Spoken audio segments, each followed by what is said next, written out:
საღამოშვიდობის ეთერშია თავისუფალი სტუდია, მე ვარ ლელა ბაღდავაძე. 4 ოქტომბერი და მისი შედეგები რა მოიტანა ერთი მხრივ ოპოზიციის თვითმმართველობის არჩევნებში შესვლამ, მეორე მხრივ კი მშვიდობიანი რევოლუციის მცდელობამ. არ იმუშავა არც პირველმა და ჩავარდა მეორე გეგმაც. რა დასკვნები უნდა გამოიტანოს ოპოზიციურმა სპექტრმა და რა შეიძლება იყოს ბრძოლის ის გეგმა, რომელიც ქართულ ოცნებას წასვლას აიძულებს. მაშასე ტრიალებთ კვლავ 4 ოქტომბრის და ამ დღეს განვითარებული მოვლენების გარშემო პარტია გახარია საქართველოსთვის ერთ-ერთი ლიდერი გიორგი შარაშიძეა ჩვენი პირველი სტუმარი შესაბამისად ვიწყებთ. გამარჯობა ბატონ გიორგი და მადლობა რომ გვესტუმრეთ. მოგესალმებით საღამოშვიდობის, მივესალმებით მაყურებელს. ბატონ გიორგი, აი 4 ოქტომბრის დღე თითქმის ერთი კვირა მთავარი სასაუბრო თემაა, განსაკუთრებით ამ დღის მეორე ნახევარში განვითარებული მოვლენები, თუმცა რადგან 4 ოქტომბერს აქციის გარდა თვითმმართველობის არჩევნებიც ჩატარდა, თქვენი პარტია კი ამ არჩევნებში მონაწილე ძალა იყო. მოდით ჩვენი ინტერვიუ გავხსნათ სწორედ არჩევნების შედეგების შეფასებით, მით უფრო რომ არჩევნების შემდეგ ჩვენ პირველად ხვდებით ერთმანეთს. ბევრი კითხვა მაქვს, თუმცა პირველ რიგში მინდა დაგისვათ კითხვა, რომელიც აქვს თვითონ ქართულ ოცნებას და მმართველი პარტიის თავმჯდომარე ირაკლი ყობახიძეს, რომელიც ამავე დროს პრემიერ-მინისტრია. რატომ მოხდა, რომ საპარლამენტო არჩევნები არ აღიარეს და აღიარეს ანალოგიურად ჩატარებული თვითმმართველობის არჩევნები, სადაც ლელომ 2-ჯერ ნაკლები ხმა აიღო, გახარიამ კი 3-ჯერ ნაკლები. აი ეს კითხვა აქვს ირაკლი ყობახიძეს. უპასუხეთ ამ კითხვას. ან გასული წლის არჩევნები რატომ დაიწუნეთ, ან თუ ის დაიწუნეთ, მაშინ იგივენაირად ჩატარებულ წლევანდელ არჩევნებს, ასე ვთქვათ, რანაირად უცხადებთ ნდობას. ლელა, მოგესალმებით კიდევ ერთხელ საღამოშვიდობის. პირველ რიგში ეს კითხვა არ არის რელევანტური პირდაპირ ვთქვათ და თქვენ ახსენეთ, რომ ერთის მხრივ შევაფასოთ არჩევნები, მეორეს მხრივ შევაფასოთ რუსთაველზე განვითარებული მოვლენები და ვფიქრობ, რომ ამის გამიჯვნა ეს შემთხვევა, როდესაც ჩვენ ერთმანეთისგან ამ ორ რამეს ვერ გავმიჯნავთ. იმიტომ რომ რეალურად ის, რაც 4 ოქტომბერს მოხდა, ის იყო პირდაპირ ვთქვათ და ყველაფერს თავის სახელი რომ დავარქვათ, სრულიად უპასუხისმგებლო პოლიტიკოსების მიერ დაგეგმილი სპეცოპერაცია, რომელიც ერთობლივად ისახავდა რამდენიმე მიზანს და ეს მიზნები სამწუხაროდ, ჩვენთვის ყველასთვის სამწუხაროდ იქნა შესრულებული და მიღწეული. პირველი მიზანი ეს სწორედაც რომ იყო არჩევნების როგორც ხელისუფლების ცვლილების ინსტრუმენტის დისკრედიტაცია. და ეს სამწუხაროდ მოხდა კიდევ ერთხელ და თქვენს კითხვაშიც იყო ამაზე ნაწილობრივ მინიშნება. შემდეგ მეორე, მშვიდობიანი პროტესტის დისკრედიტაცია, რაც ასევე სამწუხაროდ მოხდა.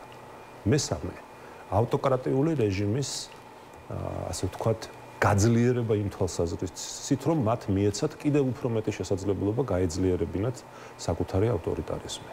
ანუ ეს აი ამ სამი ფაქტორის ერთობლიობა რეალურად დღეს ჩვენ გვაყენებს ურთულეს მდგომარეობაში და დრო არის ვისაუბროთ უკვე იმაზე თუ რეალურად ვინ არის ამ ყველაფერზე პასუხისმგებელი. ამ ყველაფერზე აუცილებლად ვისაუბრებთ, მათ შორის ვინ არის პასუხისმგებელი, იქამდე არჩევნების პერიპეტიებთან დაკავშირებულ საკითხზეც მინდა რამდენიმე კითხვის დასმა. არჩევნებამდე, აი როცა ასე ვთქვათ, ვსვამდით მედიის წარმომადგენლები კითხვებს, მათ შორის პირადად თქვენთანაც რა განწყობა ჰქონდა ხალხს და მოდიოდნენ თუ არა ისინი არჩევნებზე, თქვენი პასუხი იყო კი, აღმოჩნდა რომ არა, ანუ აღმოჩნდა რომ ამომრჩეველთა დიდი ნაწილი არ წავიდა საარჩევნო უბანზე. შესაბამისად ხალხი ტყუოდა თუ ეს თქვენ შეცდით, ასე ვთქვათ, ამომრჩევლების განწყობაში. ლელა, ჩვენ განსხვავებით იმ მე ვსაუბრობ პასუხისმგებლო პოლიტიკოსებზე და იმედი გვაქვს მოგოცემა საშუალება რომ კიდევ ერთხელ კარგად გავმარტო ვის გულისხმობ ამ პასუხისმგებლო პოლიტიკოსებს, მათგან განსხვავებით ჩვენ არჩევნების მეორე დღესვე დილით და თქვენ იცით გამოვედით, ჩავატარეთ ბრიფინგი და პირდაპირ ვაღიარეთ ყველა ის შეცდომა, რაც ჩვენ დავუშვით. და რა თქმა უნდა ის, რომ ჩვენ საკმარისი ძალისხმევა არ გამოვიჩინეთ, ან არ ვიყავით სათანადოდ ეფექტურები იმისთვის, რომ დაგვირწმუნებინა ჩვენი მოქალაქეების უდიდესი ნაწილი, რომ რა თქმა უნდა არჩევნები არის ხელისუფლების ცვლილების ერთადერთი გზა, აი ის, რომ ჩვენ აი ამ აზრისთვის, ამ იდეისთვის ბრძოლაში დავმარცხდით, ეს ჩვენ პირდაპირ ღიად და მკაფიოდ ვაღიარეთ. მაგრამ ასევე უნდა ითქვას, რომ ჩვენ ვიცოდით ყველა ის შესაძლო შედეგი, რაც შეიძლებოდა დამდგარიყო და ეს საკამათოც არ არის, იმიტომ რომ თქვენ რო გადახედოთ ჩვენი პარტიის ლიდერების კონკრეტულად და განსაკუთრებით გიორგი გახარიას ბოლოდროინდელ ინტერვიუს, ფაქტობრივად ყველაფერი რაც მოხდა ამ ინტერვიუებში არის ნათქვამი. მაგრამ ჩვენ არც ერთ შემთხვევაში, როდესაც არჩევანი დადგა, რა გადაწყვეტილება უნდა მივიღოთ დავრჩეთ კომფორტის ზონაში და პირდაპირ ვთქვათ, რომ ჩვენთვის არჩევნების ბოიკოტი და არჩევნებში არ მონაწილეობა იქნებოდა კარგი კომფორტი. აი ძალიან კომფორტულად ვიქნებოდით ჩვენი მთელი პოლიტიკური გუნდი და პოლიტიკური ძალა თუ არ წავიდოდით არჩევნებზე. მაგრამ მონაწილეობამ რა მოგცათ და მოდით რიცხვებსაც შევხედოთ და გავაცნობთ. აუცილებლად გთხოვთ დამასრულებინოთ ეს აზრი. მაგრამ როდესაც უკვე არჩევანი იდგა, რას ვანიჭებთ უპირატესობას? ჩვენ საკუთარ პარტიულ ინტერესებს თუ სახელმწიფო ინტერესებს, ჩვენ რა თქმა უნდა უპირატესობა როგორც ყოველთვის აქამდე ვივანიჭებთ სახელმწიფო ინტერესებს და რა არის ეს ინტერესი? ეს არის ის, რომ ჩვენ არ დავუშვით ამ ქვეყანაში ბოლომდე განადგურებულიყო არჩევნების როგორც ხელისუფლების სულების ინსტრუმენტი. და ეს თუნდაც იმ დოზით მესმის რომ მცირე დოზით და მესმის რომ ჩვენ წავაგეთ ეს ბრძოლა ჩვენ ამას ვაღიარებთ და ამ პასუხისგებლობას საკუთარ თავზე ვიღებთ რომ დიახ ჩვენ ეს ბრძოლა წავაგეთ. ეხლა ამას ობიექტური მიზეზები აქვს, ეს ცალკე სამსჯელოა, იმიტომ რომ უზარმაზარი მართლაც რომ რა არის ეს ობიექტური მიზეზები, მინდა რომ ესეც გავშალოთ და აქვე რატომ უნდა ჩათვალოს საზოგადოებამ რომ კომფორტის ზონაშია, კომფორტის ზონაში იმყოფებიან ის ოპოზიციური პარტიები, რომელმაც უარი თქვეს თვითმმართველობის არჩევნებში შესვლას. აი რატომ არის გარეთ ყოფნა, არჩევნებს მიღმა ყოფნა ეს კითხვა შეიძლება ლელა კიდევ უფრო მეტად საკამათო ყოფილიყო 4 ოქტომბრამდე. მაგრამ ის რაც მოხდა 4 ოქტომბერს და ის შედეგები, რა შედეგებიც დღეს ყველას თვალწინ გვიდევს, პირდაპირ ადასტურებს იმას, რაზეც ჩვენ ვსაუბრობთ. რა თქმა უნდა, ბოიკოტის იდეა თავიდანვე იყო განწირული მარცხისთვის. პირდაპირ თქვათ, თავიდანვე იყო განწირული მარცხისთვის. არჩევნების შედეგების შემდეგ თუ ეს იცოდით მანამდე. ეს რა თქმა უნდა ვიცოდით მანამდე. მართლაც ესეთი რთული სურათი აქვს, ხო? გიორგი გახარიას პარტიას განსაკუთრებით თბილისში მხოლოდ 9629 ხმა მიიღეთ, როცა რა ვიცი, აგერ 1 წლის წინ საპარლამენტო არჩევნებზე გქონდათ 70000 ხმა და მეთანხმებით ალბათ თქვენ თვითონ რომ ეს სერიოზული ასე ვთქვათ დაცემა თქვენი პარტიისადმი ამოწევთ, მაგრამ ამას თავის ახსნა აქვს. და ყველაზე მთავარი აქ არის ის, რომ ჩვენ ეს ვიცოდით. ჩვენ ნებისმიერი შედეგისთვის ვიყავით მზად. ნებისმიერი შედეგისთვის ვიყავით მზად, მაგრამ იმიტომ მარცხისთვისაც, როდესაც 4%-იანი ბარიერით კი ვერ გადალახეთ და ვერ მოხვდით თბილისის საკრებულოში, მაშინ როდესაც აი ეს კონსერვატორებმა, რასაც ალტინფოს სახელით იცნობს საზოგადოება, შეძლო და გადაიარა ეს 4%-იანი. და არ გებადებათ თქვენ კითხები, როგორ მოგვახერხეს მათ ეს? სწორედ იმით, სწორედ რა თქმა უნდა გვაქვს. იმიტომ რომ მე ამ კითხვაზე პასუხს ვერ გავცემ, რომ არ გავიხსენო ივანიშვილის ის ცნობილი მუქარები, რომელიც ჯერ კიდევ 2021 წლიდან ისმის. თქვენ გახსოვთ ეს? მას შემდეგ რაც გიორგი გახარია გადადგა პრემიერ-მინისტრის თანამდებობიდან და მან გააკეთა განაცხადი საკუთარი პოლიტიკური ძალის შექმნასთან დაკავშირებით, იქ იყო რამდენიმე წერილი, მე ამას მოყვა რამდენიმე სატელევიზიო ინტერვიუ, რომელიც დასრულდა ახლა სულ ახლახან 2024 წლის საპარლამენტო არჩევნების წინ მიცემული ინტერვიუთი და რა თქმა უნდა ივანიშვილი თავიდანვე იმუქრებოდა, რომ ის ყველაფერს გააკეთებდა იმისთვის, რომ გაენადგურებინა პირდაპირ ვთქვათ გიორგი გახარიას პოლიტიკური გუნდი. მან ეს ვერ შეძლო 2021 წელს, ყოველ შემთხვევაში ისე ვერ შეძლო, როგორც სურდა, ვერ შეძლო 2024 წლის საპარლამენტო არჩევნებზე, მაგრამ ახლა საკუთარ მიზანს მიაღწია და ჩვენ ალტინფომ კი არ გვაჯობა. ეს იმიტომ მოხდა, რომ რა თქმა უნდა, ეს იყო ივანიშვილის, ასე ვთქვათ, პირადი შურისძიების და რაღაც ვენდეტის გამო მომხდარი, როგორ გითხრათ, ფაქტი, რამაც რეალურად გამოიწვია ეს შედეგები, რაც მივიღეთ. ეხლა მე, რა თქმა უნდა, ლელა, აქ აღარ მინდა უბრალოდ ოდეშ თქვენ თქვით, რომ შეცდომები აქვს დაშვებული მათ შორის თქვენს პარტიას. აი რა არის ის მთავარი შეცდომები, რამაც ასეთ სავალალო შედეგამდე მიიღო? ანა თქვენი პოლიტიკური ძალა რას შეცვლიდით და რას გააკეთებდით სხვანაირად და ხო აი საერთოდ ჯამში რა ჩანს, მოკლედ ეს თემაც რომ ნელ-ნელა შევაჯამოთ, რა ჩანს აი იმ რიცხვებში და პროცესებში, რომელიც დაიდო. ჩანს რომ გახარიას პარტიამ ასე ვთქვათ ვერ გამოიცნო რა იყო მისივე ამომრჩევლის დაკვეთა თავი რომ დავანებოთ სრულად ოპოზიციურად განწყობილ ელექტორატს. ჩვენთვის ეს არჩევნები არ ყოფილა პარტიული პროცენტის გაზრდის არჩევნები და არც საკრებულოში რაღაცა გარკვეული დეპუტატების გაყვანის არჩევნები. ჩვენ, როდესაც დავდექით ფაქტის წინაშე, რამდენად მძლავრი იყო ბოიკოტის მომხრეთა კამპანია და რამდენად დიდი რესურსი იხარჯებოდა ამ კამპანიის, ასე ვთქვათ, რეკლამირებაში და მინდა გითხრათ, რომ აქაც უამრავი კითხვა არსებობს, იმიტომ რომ ჩვენ რომ ნახოთ მაგალითად ვინ არის ყველაზე მეტად ვის მიუძღვის პოპულარიზაცია, ვინ გამოახდინა პოპულარიზაცია ბოიკოტის და მშვიდობიანი დამხობის, საბოლოო ჯამში მივალთ არა მაგალითად ეგრეთ წოდებულ ოპოზიციურ ტელევიზიებამდე, არამედ მივალთ სახელმწიფო ტელევიზია იმედამდე. იმიტომ რომ არც ერთი ტელევიზია ისეთი აქტიურობით არ აშუქებდა აი ამ მშვიდობიანი დამხობის იდეას და ბოიკოტის იდეას, როგორც ტელეკომპანია იმედი. მე მგონი გასაგებია რატომ მოვიყვანე ეს მაგალითი. ამიტომ რომ დავუბრუნდეთ იმ თემას. ჩვენთვის ეს არჩევნები არ ყოფილა კიდევ ვიმეორებ რაღაცა პროცენტების მომატების და საკრებულოებში გარკვეული რაოდენობის დეპუტატების გაყვანის არჩევნები. ჩვენთვის ეს არჩევნები იყო სახელმწიფოებრივი მნიშვნელობის არჩევნები, რადგან ჩვენ როგორც პასუხისმგებლიანი პოლიტიკური ძალა ვალდებული ვიყავით ბოლომდე გვებრძოლა არჩევნების როგორც დემოკრატიული ინსტიტუტის გადასარჩენად. იმიტომ რომ დღეს რაც მივიღეთ, სრული ნიჰილიზმია ლელა მოსახლეობაში, აი რასაც ბოლო 30 წელი დავახარჯეთ და ახარჯა მთელმა ქვეყანამ, რომ ადამიანები დაგვერწმუნებინა, რომ მოდით არჩევნებზე, არჩევნები არის ერთადერთი გზა ხელისუფლების შესაძლებლად, ფაქტობრივად ეხლა ჩვენ დავბრუნდით რამდენიმე ათეული წლით უკან. და ეს ყველაფერი ეხლა თავიდან გვაქვს დასაწყების სამუშაო ამაზე და ჩვენც რომ გამოვთიშულიყავით ამ პროცესს, რა თქმა უნდა, კიდევ უარესი შედეგი დადგებოდა. და ის ათეულობით 1000 ამორჩეველი, რომელმაც ჩვენ ხმა მოგცა. რა თქმა უნდა, არის ეს ამორჩეველი, რომელსაც ჯერ კიდევ ჯერა, რომ არჩევნები არის მნიშვნელოვანი ინსტრუმენტი. საკითხი რომ შევაჯამოთ და მე სხვა თემებსაც მინდა შევახოთ. როგორ ფიქრობთ, რა გავლენა, ასე ვთქვათ, მოახდინა ამ არჩევნებმა და მისმა შედეგებმა თქვენი პოლიტიკური პარტიის მდგომარეობაზე, რეიტინგზე, თქვენს მიმართ განწყობებზე, იმიტომ რომ აი ბევრის აზრით იმდენად უნდა შერყეულიყო როგორც გიორგი გახარიას პარტიის ისე ლელოს პოლიტიკური პოზიციები, რომ პოლიტიკური რეაბილიტაციაც კი გაუჭირდება ამ ორ ძალოსო გვესმის ასეთი შეფასებებით. აი გულწრფელად და მართლა გულწრფელად ველოდები თქვენს პასუხს. როგორ შეცვალა ამ არჩევნებში შესვლის გადაწყვეტილებამ თქვენი პარტიის წონა და ფასი და რა დრო შეიძლება დაჭირდეს იმ 110.000 ხმის დანაკლის მინუსებში ხართ, ხო? -110.000 ხმა გაქვთ მხოლოდ თბილისში ერთ წელიწადში. რა დრო შეიძლება დაჭირდეს ძველ მისვლამდე მისვლას? მე იმიტომ გითხარით, რომ ჩვენთვის ეს არჩევნები არ ყოფილა კონკრეტული ხმების დაგროვების არჩევნები და ჩვენთვის ეს იყო სახელმწიფო მნიშვნელობის არჩევნების დემოკრატიული ინსტიტუტის გადარჩენის არჩევნები, რომ ჩვენთვის ეს არ არის მთავარი. ხა თქვენ მეკითხებით, რა მოგცათ არჩევნებმა? პირდაპირ გეტყვით, რომ ჩვენ ამ არჩევნებმა, რა თქმა უნდა, მოგცამ წარე გაკვეთილები, თუ ციფრებს უყურებთ, თუ აი ამ შედეგებს უყურებთ, მაგრამ მეორეს მხრივ გაგვაძლიერა ისე როგორც არასდროს. გაგვაძლიერა ისე როგორც არასდროს, რადგან ჩვენ დავრწმუნდით, რომ ჩვენი ნაბიჯი იყოს სწორი ისე როგორც არასდროს.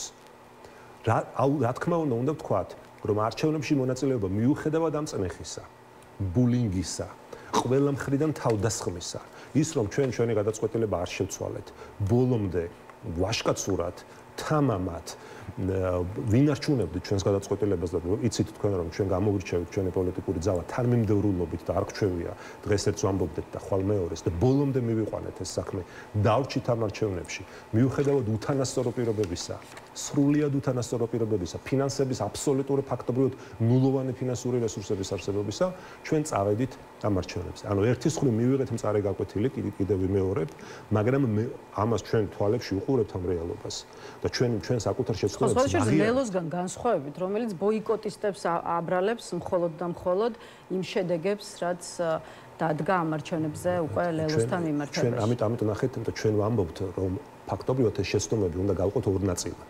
ერთი არის ჩვენგან დამოუკიდებელი მიზეზებით წარმოქმნილი გარემოებები, რაც არის მაგალითად ბოიკოტი, რომელიც ჩვენ ვერ შევცვალეთ და არ იყო ჩვენზე კითხვა იმუშავა თუ არა უშუალოდ თქვენმა პარტიებმაც ეფექტურად და გააკეთეთ თუ არა ყველაფერი იმისთვის როგორ ჩანს არასაკმარისად აი თქვენი ციტრო მაგალითად მე ვიყავი ერთ-ერთი თბილისის ერთ-ერთი ოლქის ასევე მაჟორიტარი დეპუტატობის კანდიდატი და დავდიოდი ყოველდღიურად ბოლო ერთი თვის განმავლობაში მქონდა შეხვედრები მე არც ერთი შეხვედრის დროს აი პირადად ჩემ მაგალითს გეტყვი არც ერთი შეხვედრის დროს არავისთვის აი გამოვიდეს ვინმე და თქვას არ მომიწოდებია და არ მithქვამს რომ იცით ხარი დამიჭირეთ ხარი დაუჭირათ ჩვენს პარტიას და ასე შემდეგ. ხო, თქვენი სათქმელი იყო წადით არჩევნებზე. ჩემი სათქმელი და ასე იქცეოდა ჩვენი გუნდის ყველა წევრი და ლიდერი იყო წადით არჩევნებზე. და მე მგონი ამით ყველაფერი ნათქვამია. გასაგებია, არჩევნების შედეგებს გავაანალიზებთ. ამ სადგურზე არ არის ჩვენი ბოლო გაჩერება, ბრძოლა გრძელდებაო ბერდია სიჭინავამ თქვენმა ერთ-ერთმა ლიდერმა დაწერა რამდენიმე დღის წინ სოციალურ ქსელში. მოდით ახლა ვისაუბროთ იმაზე, ბრძოლის რა ასე ვთქვათ, გეგმაზე გადადის უკვე ყოფილი პრემიერის გუნდი. აი დღეს იქით რა სტრატეგიით და გეგმით აპირებთ ქართული ოცნების წინააღმდეგ ბრძოლის გაგრძელებას და ვინ გესახებათ პარტნიორ ძალადან ძალებად ამ პროცესში. ლელა, პირველ რიგში წინა კითხვის, ასე ვთქვათ, წინა კითხვის მინდა ნაწილობრივ დაუბრუნდეთ, ვერ მოვასწარეთ თუ არ ვწდები ამის თქმა, რა მოგცა ამ არჩევნებმა. მოგცა ერთი სხვი მწარე გაკვეთილები, მაგრამ მეორე სხვი გაგვაძლიერა ისე როგორც არასდროს. ჩვენ დღეს ვართ ბევრად უფრო გამოცდილები, ბევრად მეტად კომპეტენტურები და ბევრად მეტად ხედავთ და ვიცით დღეს აი ყველა იმ დაშვებული შეცდომის გათვალისწინებით, როგორ შეიძლება ერთხელ და სამუდამოდ ამ ქვეყანაში დავასრულოთ ოცნების ავტოკრატიული რეჟიმი.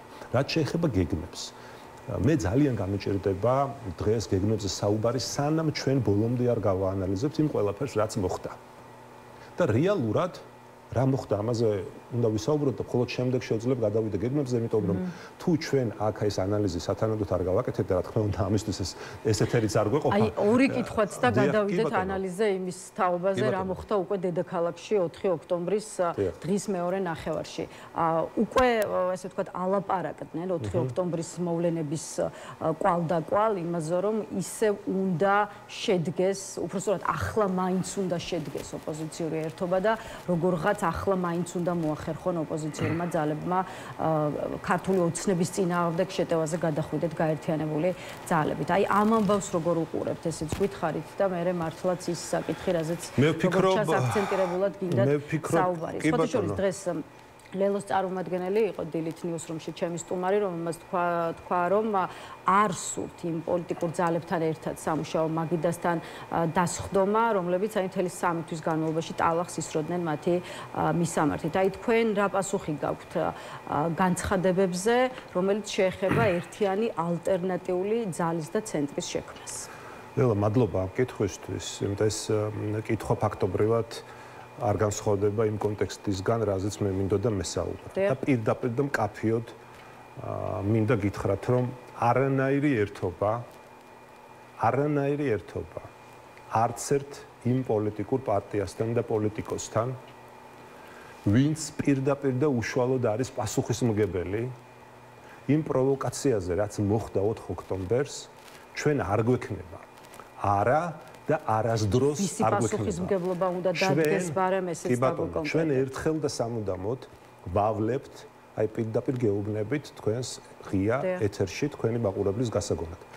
დღეს ყველაფერი იმის გამო, იმ 36 აი ამ პროვოკაციის მსხვერპლის გამო, რომელთაც უწევთ ახლა მრავალწლიანი პატიმრობის წინაშე დგანან ეს ადამიანები და იმის გამო, რომ ამაზე, აი ამ ადამიანურ ტრაგედიაზე დღეს არც ერთი პოლიტიკოს, რომელიც წესით ახლა უნდა გამოდიოდეს, ყველას, ნაციონალური მოძრაობის ყველა ლიდერს ახლებს სალომე ზურაბიშვილს, რა ვიცი, ეგრეთ წოდებულ რუიას, აბსოლუტურად ყველას. სალომე ზურაბიშვილს რას? აბსოლუტურად ყველას, კიდევ ვიმეორებ, ახლა აქ თუ ვინმე ფიქრობს, რომ რაღაცა თავს დაიძვრენს იმით, რომ ახლა მე ვიღაცა იტყვის, რომ იცით რა არის, მე კი ვიყავი ქუჩის და მშვიდობიანი დამხობის მომხრე, მაგრამ აი 4 ოქტომბერს პირადად მე მახსოვს განცხადებები, რომ 4-ში გავიდეთ რუსთაველის გამზირზე, მაგრამ აი მშვიდობიანი რევოლუციის და ქართული ოცნების მშვიდობიანი დამხობის შესახებ ყოველ შემთხვევაში მე არ მახსენდება მეხუთე პრეზიდენტის ესეც რომ ვიყოს. როდესაც იცი, რომ იმ აქციის თუ შეკრების თუ არ ვიცი რა დავარქვათ, ხომ? თავარი მიზანი არის მშვიდობიანი დამხობა და შენ როგორც პოლიტიკოსი ვერ ხვდები იმას, რომ აქ იმ რისკებს ვერ თვლი წინასწარ და გიორგი გახარია თუ თვლიდა და სალომე ზურაბიშვილი რატო ვერ თვლიდა? რა იყო ამაში, თუ რთული იყო მისთვის, თუ არა აქვს სათანადო კომპეტენცია და გამოცდილება, რომ წინასწარ განეჭვრიტა, ასე ვთქვათ, ყველა ის შესაძლო რისკები, რაც შეიძლება ბოიკოტის მომხრე ყველა პარტიას და ფიქრობთ, რომ აი სწორედ მათი ერთობლივი გეგმის შედეგი იყო ის ყველაფერი, რაც 4 ოქტომბრის საღამოს საათებში მოხდა. რა თქმა უნდა, არა თუ ასე ვფიქრობთ. როგორ შეიძლება ჩვენ პირდაპირ გეუბნებით რომ ეს ყველაფერს თავის სახელი უნდა დაერქვას და ეს უკვე შეცდომაც აღარ არის. ჩვენ აქამდე საუბრობდით ხოლმე რომ იყო მაგალითად ახლა ეს რა შეიძლება იყოს შეცდომა თუ სასარგებლო იდიოტის როლში ყოფნა. დღეს ეს არც ერთია და არც მეორე. გამორიცხულია რომ ამ ხელა ამბავი შეცდომის გამო მოხდეს და მართლა ამდენი სასარგებლო იდიოტი ერთად შეიკრიბოს. ეს არის პირდაპირ დანაშაული, ლელა. რაც ამ ხალხმა ჩაიდინა, ეს არის დანაშაული. მე არ ვიცი იმაზე მეტი ნეგატიური შედეგი რა შეიძლება დადგეს, რაც დადგა. აი ფაქტები რომ შევაფასოთ, ხო? თქვით რომ 36 პატიმარი, რომელსაც სამწუხაროდ ვერ დავარქმევთ, ხო, პირდაპირ თქვა პოლიტიკურ პატიმრებს. ეს ადამიანები არიან თითოეული მათგანი არის მსხვერპლი უპასუხისმგებლო პროვოკაციის, რაც დაიგეგმა და განხორციელდა 4 ოქტომბერს. ეს ერთი. მეორე, ასე ვთქვათ, დისკრედიტირებული მშვიდობიანი პროტესტი. გაძლიერებული ავტოკრატია ოცნების სახით. და ასე შემდეგ და ასე შემდეგ. ევროპის ჩვენი ევროპელი პარტნიორების განცხადებები, რომელიც პირველად მოხდა ლელა, როდესაც უკვე არა მხოლოდ ოცნებას, ანუ ეგრეთ წოდებულ ხელისუფლებას, არამედ პროტესტის მხარესაც მოუწოდებს ძალადობისგან თავის შეკავებისკენ. და ამიტომ, როდესაც ჩვენ ეს ყველაფერი აი ეს ერთად აი ამდენი საჩუქარი, როგორ შეიძლება, ეხლა თუ ამ საჩუქარი შეიძლება დაიყოს, მაგრამ ოცნებისთვის ეს საჩუქარია. ვიღაცის უპასუხისმგებლობის გამო რომ აი ეს შედეგები მივიღეთ, ეხლა ჩვენ ამ ხალხთან მომავალში რამე ერთიანობაზე საუბარი, თქვენ ფიქრობთ რომ ეს ეხლა ჩვენნაირი პასუხისმგებლიანი პოლიტიკური ძალისთვის ეს გონივრულობასთან რაიმენაირად ახლოს არის. გამოსავალი რაშია მაშინ თუ არა ისევ ოპოზიციური გამოსავალი არის იმაში, გამბრაზების და განსხვავებული გამოსავალი არის იმაში, რომ ეს ფურცელი ვერ გადაიფურცლება ისე და ჩვენი ახლა როლი არის რომ ყველას და ყველაფერს თავის სახელი დაერქვას. ანუ დადგეს ნაციონალური მოძრაობის პოლიტიკური და სამართლებრივი პასუხისმგებლობა, მათ შორის მოხდეს საკონსტიტუციო სასამართლოს დონეზე ამ პარტიების აკრძალვა. ეს ახლა ჩვენი არა ეს ამ თემაზე თუ გნება პასუხისმგებლობა ნიშნავს პოლიტიკურ პასუხისმგებლობას. ხო, აი ნაციონალური მოძრაობის პოლიტიკურ პასუხისმგებლობაში ნაციონალური მოძრაობის პოლიტიკური პასუხისმგებლობა არის ის რომ გამობრძანდნენ ბოდიში მოუხადონ ხალხს და საკუთარ თავზე აიღონ პასუხისმგებლობა ყველაფერი იმაზე რაც გააკეთეს. და სხვას კი უაბრალებენ და ხელს ვიღაც ერთმანეთისკენ კი ნუიშვერენ და კიდე სხვა პოლიტიკოსებზე კი ნუიშვერენ. არამედ საკუთარ თავზე აიღონ, ხა ეს არის თორე, ხა მე ნამდვილად არ მინდა კიდე ახალი პატიმრები და ახალი გაუქმებული პარტიები. კარგი, გაკმაყოფილებს ბოდიში ნაციონალური მოძრაობის. არა, არაფერი გაუკმაყოფილებს, მე კიდევ ვიმეორებ, ნახეთ, ჩვენ საუბრობთ რომ მათი პოლიტიკური პასუხისმგებლობა უნდა დადგეს და მათ უნდა იყოთ ამის გამო, ხა ჩვენ თუ ყოფნის იმის გამბედაობა რომ გამოვდივართ შეცდომებზე საუბრობთ, ვაღიარებთ იმ უარყოფით შედეგებს, რაც დადგა და ვამბობთ რომ ეს დიახ ეს არის ფასი რაც ჩვენ გადავიხადეთ იმისთვის რომ გადაგორჩინა არჩევნები. ხო, ანუ რაღაც როგორ ვიტყვით ერთგვარი მსხვერპლი რომელიც გავიღეთ.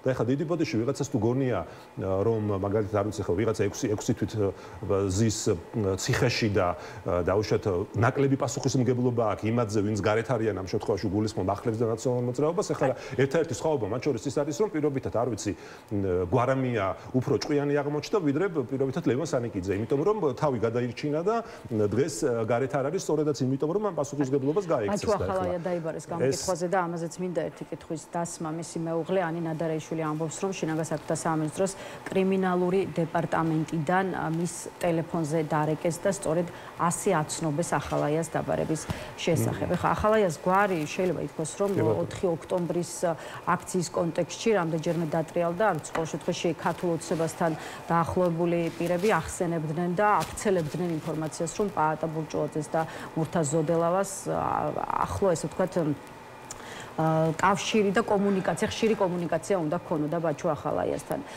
და ამას ემატება ის, რომ გავრცელდა 4 ოქტომბერს აუდიო ჩანაწერიც, რომლის ავთენტურობაც ჯერ არ არის დადასტურებული. რამდენად უნდა ველოდოთ მოკლედ, რომ გამოძიება, ასე ვთქვათ, გამოძიების ვერსიით 4 ოქტომბერთან დაკავშირებულ პროცესში ერთ-ერთ მთავარ ფიგურად, აი სწორედ ბაჩუ ახალაია შეიძლება.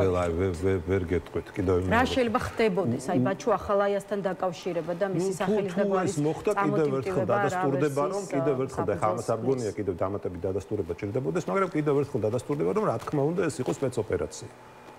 რა თქმა უნდა. ეხლა სხვა დეტალებში ხა მე არ შევალ, ხა დააკავებენ ბაჩუ ახალაიას, არ დააკავებენ. ეს დღეს იმდენად მძიმე შედეგები გვაქვს ჩვენ და იმდენად ურთულესი ვითარება შეიქმნა ქვეყანაში უპასუხისმგებლო სპეცოპერაციის გამო, მე მირჩევნია ვილაპარაკოთ რა შეიძლება იმ 36 ადამიანს, ვინც კიდევ ვიმეორებ, ვისაც სამწუხაროდ და სწორედაც რომ მათი ამ პოლიტიკოსების უპასუხისმგებლო საქციელის გამო ვერ უწოდებთ პოლიტპატიმრებს, მაგრამ რა თქმა უნდა ისინი არიან ამ უპასუხისმგებლო პროვოკაციის შორის მაინტერესებს უშუალოდ მომიტინგეებზეც რაც ვფიქრობთ ადამიანებზე ვინც იმ დღეს გავიდა რუსთაველის გამზირზე და რატომ გეკითხებით აი შალვა პაპუაშვილის განცხადებიდან გაგაცნობთ თქვენც და მაყურებლებსაც მოკლე ამონარიც შედგა რამდენიმე 1000 ადამიანის სახელმწიფოს ღალატის კოლექტიური აქტი და ყველა მათგანი გახდა კოლექტიური მურთა ზოდელავა ასეთია მისი შეფასება იმდანაც კრიტიკული ხართ 4 ოქტომბრის მოვლენების ასე ვთქვათ შეფასებაში დაგისვავთ ამ კითხვასაც პარლამენტის თავმჯდომარესაც ხომ არ ეთანხმებით რომ აი ყველა ადამიანმა რომელიც იმ დღეს გავიდა რუსთაველის გამზირზე მონაწილეობა მიიღოს სახელმწიფო ღალატის კოლექტიურ აქტში. ახეთ კიდევ ერთხელ ვიმეორებ რომ ადამიანები რომლებიც ერთ წელზე მეტია უკვე მშვიდობიანად გამოხატავენ პროტესტს და იმ დღეს რუსთაველზე 4 ოქტომბერს იდგა ჩემი არაერთი მეგობარი ჩემთვის ძალიან პატივსაცემი ადამიანი. რა თქმა უნდა, მე მათ გულწრფელობაში, პატრიოტიზმში, იმაში, რომ მათ სურთ ცვლილებები ერთი წუთით ეჭვი არ მეპარება. მაგრამ ზუსტად ვიცი, რომ ამ ადამიანებს სურთ მშვიდობიანი ცვლილებები ლევა. და არც ერთი მათგანი არ მოაწევდა ხელს იმაზე, რაც მოხდა 4 ოქტომბერს. ამიტომ საუბრობ მე ამ პოლიტიკოსების პასუხისმგებლობაზე და კიდევ ვიმეორებ, არც ვაკეთებ განსხვავებას მათ შორის ვინც მაგალითად იყო მხოლოდ ბოიკოტის მომხრე, ვინც იყო ეგრეთ წოდებული მშვიდობიანი დამხობის მომხრე და კიდე რაღაცა მესამე ჯგუფი, რომელიც ერთადერთი იმაში არ ეთანხმებოდა, რომ 4 ოქტომბერს უნდა დაწყებულიყო და 4 ოქტომბერს უნდა დამთავრებულიყო და კიდე მეოთხე ჯგუფი, რომელიც ჩუმად იყო და თავისი სიჩუმით აი ესეთ უარყოფით და ნეგატიურ როლს ასრულებდა ამ პირობებში. მე ხა სალომე ზურაბიშვილიც რატო ვახსენე? ანუ პოლიტიკოსი როცა ხარ და როცა იცი რომ ხალხის გარკვეული ნაწილი შენ სიტყვას უჯერებს და პატივს ცემს და მოყვება უნდა გეყოს იმის პასუხისმგებლობა მიხვდე განჭვრიტო წინასწარ რისკები განსაზღვრა ამ ადამიანებს რაღაცა სწორი მოქმედებისკენ მოუწოდო. როდესაც იქ იცი რა შეიძლება მოხდეს.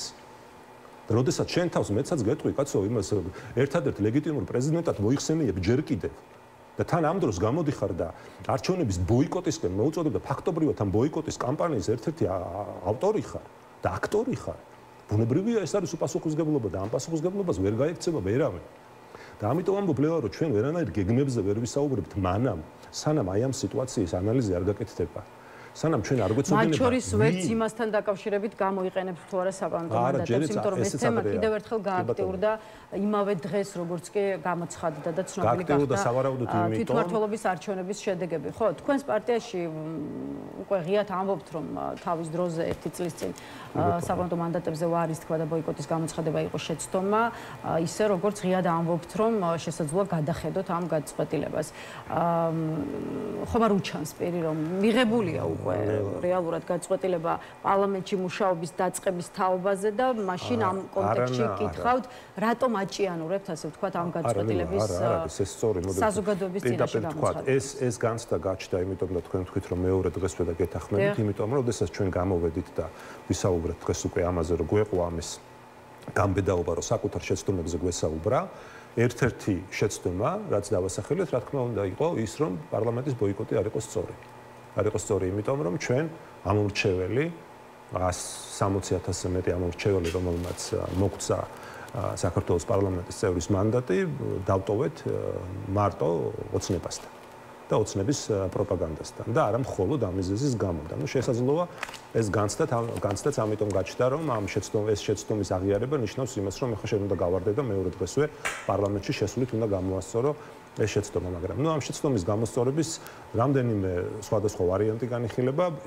პარლამენტში შესვლა არ არის ერთადერთი გზა პირდაპირ გითხრათ, თუმცა თქვენ იცით, რომ ახლა ჩვენ პოლიტიკურ ბოიკოტში ვართ, პოლიტიკური ბოიკოტი არ გულისხმობს იმას, რომ ჩვენ პარლამენტის მანდატები არ დაგვიტოვებია, იცით ეს კარგად და კიდევ ვიმეორებ, დღეს ამაზე საუბარი ადრეა. ამიტომ ჩვენ იმიტომ საუბარი დღეს მთელი ამ ინტერვიუს განმავლობაში მე იმიტომ მინდა კონცენტრირდე იმ ყველაფრის ანალიზით, რაც მოხდა და რეალურად საზოგადოებას გავაგებინოთ რეალურად ვინ არის და დამნაშავეს დავარქვათ და შეცდომა დავარქვათ, რომ მხოლოდ ამის შემდეგ იქნება შესაძლებელი ჩვენ სამოქმედო გეგმებზე საუბარი, მათ შორის იმაზე საუბარი შევალთ თუ არა პარლამენტში. მაგრამ ჯერჯერობით ამ ეტაპზე პოლიტიკური ბოიკოტი ძალაშია და ამის გადახედვას ამ მდგომარეობით დღევანდელი მოცემულობით არ ვაპირებთ ნამდვილად. კეთილი და ბოლო კითხვა მინდა ევროპელი პარტნიორებთან ურთიერთობის კონტექსტში დაგისვათ, რომელთაგანაც 4 ოქტომბრის მოვლენების დაგმობას ითხოვენ ქართულ ოცნებაში, თუმცა ბრიუსელი ყოველ შემთხვევაში ჯერჯერობით როგორც ჩანს ამის გაკეთებას არ აპირებს. ამ მოცემულობაში ხელისუფლებაში ვისმენთ განცხადებას, რომ ევროპა არ არის პანაცეა. აი მარტივად კითხავთ, როგორ უნდა გავიგოთ საქართველოს მთავრობის მეთაურის განცხადება, რომ ევროპა არ არის პანაცეა და ეს შეიძლება ნიშნავდეს რას? ეხა ეს კობახიძე და ეს ეგრეთ წოდებული მთავრობა ეხა რამდენად პროევროპულები არიან, ეს მე მგონი ისედაც ყველამ კარგად ვიცით. ეხა ამაში სიახლე არაფერია. აქ სიახლე არის ერთადერთი რამ, რაც მოხდა კიდევ უბრუნდები იმ უპასუხისმგებლო პოლიტიკოსების მიერ დაგეგმილი პროვოკაციის შედეგად, რომ პირველი შემთხვევაა, როდესაც ჩვენი ევროპელი პარტნიორები ოცნებასთან ერთად უკვე მშვიდობიანი პროტესტის მხარესაც მოუწოდებენ ძალადობისგან თავის შეკავებისკენ. ეს არის სიახლე რეალურად, თორე ის რომ ოცნებას არაფერი აკავშირებს ევროპულ მომავალთან და პირიქით ყველაფერს აკეთებს იმისთვის, რომ იზოლაციაში მოვაქციოს ჩვენი ქვეყანა, ახლა ამაში ახალი მე მგონი არაფერია და ეს უკვე ყველამ კარგად იცის. მაგრამ ის რომ თითავადის ფაქტი, ხა ამაზე მეტი რა უნდათ არ ვიცი, მაგრამ თავადის ფაქტი რომ უკვე ევროპელი პარტნიორები, ევროპარლამენტარები მოუწოდებენ ორივე მხარეს ძალადობისგან თავის შეკავებისკენ, ეს არის სიახლე. და სწორედ ამ სიახლეზე და აი ამ ძალიან არასასიამოვნო ფაქტზე პასუხისმგებლობა რა თქმა უნდა ეკუთვნის ყველას, ვინც ამ უპასუხისმგებლო პროვოკაციაში იყო ჩართული. დამგეგმავიც, მონაწილეც, მხარდამჭერიც და ყველა ვიზეც ვისაუბრებ, განსაკუთრებით გულისხმობ ოპოზიციონერ პოლიტიკოსებს. მადლობა ბატონ გიორგი, იმისთვის რომ იყავით ჩვენი სტუმარი, დაგემშვიდობებით. გიორგი შარაშიძე პასუხობდა ჩვენს კითხვებს, სტუდიაც კი ვუთმობთ რევაზ აფხაზავას, რომელიც თავისუფლების მოედნის ეროვნული საბჭოს წევრია. თავის მხრივ თავისუფლების მოედანი იმ პროტესტის აქტიური წარმომადგენელია, რომელიც უკვე 300 დღეზე მეტს ითვლის, ამიტომ კიდევ უფრო საინტერესოა, რას ფიქრობენ პარტიის წევრები 4 ოქტომბრის მოვლენებზე და რა გავლენა მოახდინა ამ მოვლენებმა თითქმის ერთწლიან აქციებზე, როგორც ამბობენ, მოხდა გადატრიალების იდეის დისკრედიტაცია, მაგრამ მოხდა თუ არა პროტესტის დისკრედიტაციაც ერთ-ერთი რაზეც ჩვენ სტუმართან ახლა ვისაუბრებთ, სწორედ ეს მიმართულება, ასე რომ შეგვიძლია დავიწყოთ. მივესალმებით ჩვენ სტუმარს, ბატონ რევაზ, გამარჯობა და მადლობა რომ შემოგვერთით.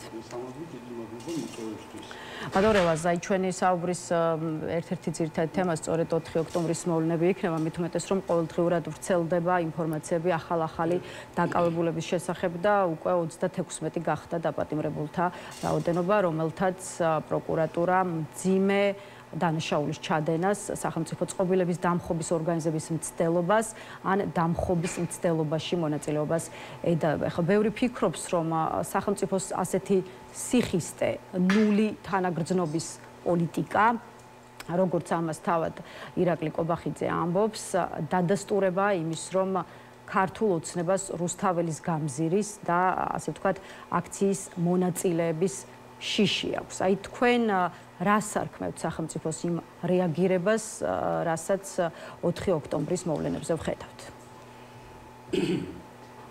ძლიერ რაციონალურად შეფასება, რასაც ისინი აკეთებენ, ხო? იმიტომ რომ ჩვენ დაანონსებული ქონდა და ზოგადად ეხა ეს პოლიტიკური დევნის ეს პოლიტიკური დევნა განსხვავებულად მოაზროვნე ადამიანების დღეს არ დაწყებულა საქართველოში, ხო? და უბრალოდ ეს რაღაცა გარკვეულ აქტიურ ფაზაში გადაიყვანა ქართულ მოოცნებამ, მათ შორის იმის საჩვენებლადაც, რომ უბრალოდ იმის გადასაფარად რა კრახიც განიცადეს მათ ეგრეთ წოდებულ თვითმმართველობის არჩევნებში, გარკვეულწილად გარკვეული ხარკის მისატანადაც ბიძინა ივანიშვილისთვის, რომ რაღაცა ეს შექმნან განცდა იმისა, რომ რაღაცას აკეთებენ, რაღაც იბრძვიან ბიძინა ივანიშვილისთვის ხელისუფლების შენარჩუნების მიმართულებით და ასე შემდეგ. გულით აქ რაღაცა სახელმწიფოებრივი ქმედებებთან ნაკლებად გვაქვს საქმე, იმიტომ რომ ეს არის უბრალოდ ნადირობა ადამიანებზე და ტყვეთ აყვანა ადამიანების, რომლებიც მე ჩვენ წინა ფაზა რო ქონდათ ამათ ეს სიშლეგის, მაშინ ნახეთ ხო უამრავი ადამიანის ინდისის პატიმარი, რომელიც დაკავებული იყო და ნახეთ რანაირ მტკიცებულებები ქონდათ, ხო? ეს ადამიანები უბრალოდ დააკავეს იმისთვის, რომ დაეკავებინა. იმისთვის, რომ რაღაცა ქულები დაეწერათ სადღაც ვიღაცის ბიზნესთან და რაღაცნაირად ეს სიმულაცია თუ ეს რაღაცა იმიტაცია თავიანთი სახელმწიფოებრივი საქმიანობის შეიქმნა. რეალურად ეხაც გამოჩნდება, რომ ამ ადამიანების მიმართაც, უმრავლესობის მიმართაც არანაირი მტკიცებულებები არ ექნებათ, ხო? ჯერ სახელმწიფო დამხობაზეა ზოგადად ლაპარაკი, საერთოდ საერთოდ ის პრეზიდენტის სასახლეც საერთოდ რატო იყო შერჩეული რაღაცა იერიშისთვის თუ რაღაცა იქ რაღაც გარკვეული აქტივობების განსახორციელებლად მე წარმოგიდგენა არ მაქვს, იმიტომ რომ ჩემთვის მაგალითად დღეს ის პრეზიდენტის სასახლე საერთოდ არ წარმოადგენს არანაირ სიმბოლოს სახელმწიფოებრიობისა, არანაირ სიმბოლოს არ წარმოადგენს დღეს ეგრეთ წოდებული პრეზიდენტი ქართული სახელმწიფოებრიობის და არა მარტო ჩვენთან, არამედ საერთაშორისო საზოგადოებაში არავინ ამას სერიოზულად არ უყურებს და ვერ ხედავენ მაშინ რაიმენაირად საქართველოს სახელმწიფოებრიობის სიმბოლოს და ეხლა გასაგებია რომ ჩვენ უნდა სხვანაირად ვიმოქმედოთ თავისუფლების მოედანი ყოველთვის ჩვენ გავაკეთეთ კიდეც განცხადება რომ ყველაფერი ეს რაც მოხდება ეს არის ქართული ოცნების ბრალი თავიდან ბოლომდე, იმიტომ თავად არის ამ ესკალაციაზე პასუხისმგებელი, რაც საქართველოში ხდება, იმ პოლარიზაციაზეც უკვე თუმცა ეს პოლარიზაციაც ნაკლებად ხდება, იმიტომ რომ ერთ საზოგადოებრივი პოლარიზებისთვის სივრცე აღარ დატოვეს, იმიტომ რომ მათი მხარდამჭერების რაოდენობა ფაქტიურად აღარ არის. საპროტესტო აქციის მონაწილეები და რეალურად ყველა ვინც მის მიმართ პროტესტს გამოთქვამს, რაღაცა საერთო იარლიყის ქვეშ მოაქციოს, ამბობენ რომ რუსთაველზე დგანან უსამშობლოები დაფინანსებული აგენტები, რაღაც 50-100 აკაცუკი და ასე შემდეგ, აი ძირითადად ასე წარმოაჩენენ საპროტესტო აქციას. რა ქნან ახლა, სხვა გზა რა. და მაინც, აი რა გავლენა შეიძლება კონდეს პროტესტზე და აქციის მონაწილეებზე მუქარის შემცველ განცხადებებს ხელისუფლების მხრიდან. ჩემი აზრით ეს უფრო გააქტიურებს საქართველოს პროცესს. მე დარწმუნებული ვარ, რომ ჩვენ ქართული საზოგადოება რეაგირებს ძალადობაზე. ეს არის უკვე გამოცდილება გვალაპარაკებს ამას და ჩვენ ვიცით ხო ეს რომ ქართული საზოგადოება მაგალითად ის ადამიანები რომლებიც არ არიან აქტიურად პროტესტში ჩართულები, ცხადია არ სიმპათიზირებენ სიტყვაზე ამ ხელისუფლებას, მაგრამ დისტანცირებულები არიან ზოგადად, ეს რაღაცა თავდაცვის მიზნით თუ სხვადასხვა მიზნების გამო, თუ გარემოებების გამო, ეს ადამიანები მაშინვე აქტიურდებიან, როდესაც ხდება ადამიანების მიმართ ძალადობა ხელისუფლების მხრიდან, ხო? და ეს ამ ადამიანებმა ვერ წარსული სხვების შეცნობებიდან გამოიტანეს დასკვნა და ვერც საკუთარი შეცნობებიდან ვერ გამოიტანეს დასკვნა, იმიტომ რომ ეს ადამიანები რაციონალურად კიდევ ერთხელ ვამბობ, არ მოქმედებენ. ესენი მოქმედებენ ერთი აბსოლუტურად ირაციონალური, რაღაც შეპრობილი ადამიანის დირექტივით, რომელიც თავის მხრივ ასრულებს კიდევ ჩვენი მტრული სახელმწიფოს ინტერესებს. კიდევ ერთი კითხვა მინდა დაგისვათ მომიტინგეებთან მიმართებაში ხელისუფლების წარმომადგენლების მხრიდან გაკეთებული განცხადებების კონტექსტში. აი კიდევ ერთხელ ირაკლი კობახიძემ პროტესტის მონაწილეებთან დაკავშირებით აქცენტირებულად, ასე ვთქვათ, ახსენა ნულოვანი თანადგომა და რამდენჯერმე გაიმეორა ეს ფრაზა ერთ-ერთ ინტერვიუში და თქვა, რომ უცხოური აგენტები ვერავითარ თანაგრძნობას ვერ დაიმსახურებენ. აი, როდესაც პრემიერ-მინისტრი ამბობს, რომ მე მაქვს ნულოვანი თანადგომა ამ ადამიანის მიმართ. აი, რა სიგნალი შეიძლება ეს იყოს უკვე უშუალოდ სახელმწიფო ინსტიტუტებისთვის, პოლიციელებისთვის, გამომძიებლებისთვის, მოსამართლეებისთვის და ასე შემდეგ. ზოგადად პრემიერ-მინისტრის ზოგადად ეს ასეთი ტიპის განცხადებას შენი მოქალაქეების მიმართ არის იმთავითვე დამღუპველი თვითონ იმ ადამიანისთვის, ვინც ამ განცხადებას აკეთებს, იმიტომ რომ ეხლა ამ ადამიანს რაღაცა ემოციური ინტელექტი არ გააჩნია, ეს ხადია ყველასთვის და სხვისი ემოციების და საკუთარი ემოციების ამოცნობა არ შეუძლია, საკუთარი ემოციების საერთოდ აქვს თუ არა, რა თანაგრძნობაზე ლაპარაკობს, ხო? ესეთი ადამიანი რო აღიარებს, რომ რაღაცა საზოგადოების ჯგუფის მიმართ საერთოდ თანაგრძნობა არ აქვს, ეს არის ჩემი აზრით ყველანაირ მორალური ღირებულებებზე უარის თქმა, ხო? თუ გინდა ქრისტიანული აიღე, რასაც თვითონ ამბობენ, რომ თვითონ არიან ამ ყველაფრის დამცველები. ამაზე ყველაფერზე უარის თქმა არის. პირველ რიგში შენ თუ ადამიანების მიმართ თანაგრძნობა არ აქვს, ამის განცდა თუ არ აქვს და ეხლა მას ეტყობა, რომ საერთოდ განცდები არ აქვს. ხო, და რაღაც ემოციური ინტელექტი არ გააჩნია. ეს ზუსტად მეტყველებს იმაზე, რომ ესეთი ადამიანი არ შეიძლება, სოციოპათი ადამიანი არ შეიძლება იყოს ხელისუფლებაში და არა მარტო ხელისუფლებაში, არამედ ხელმძღვანელობის ხელისუფლებაში. ხო, მართალია ის არის მარიონეტი ბიძინა ივანიშვილის, მაგრამ ხო, დე-ფაქტო ჩვენ ეს ამ რეჟიმის პრემიერ-მინისტრია. და ესეთ რა განცხადებას რო აკეთებ, თან ვიზე აკეთებ, ამაზეც ხო არის ლაპარაკი არა და ვისთვის აკეთებ ამას. ხო, მისი ამ ჩვენ ნახეთ რომ ქართული ოცნების ხარდამჭერები, რა ვიცი, ისტორიულ მინიმუმამდე არის დღეს დასული.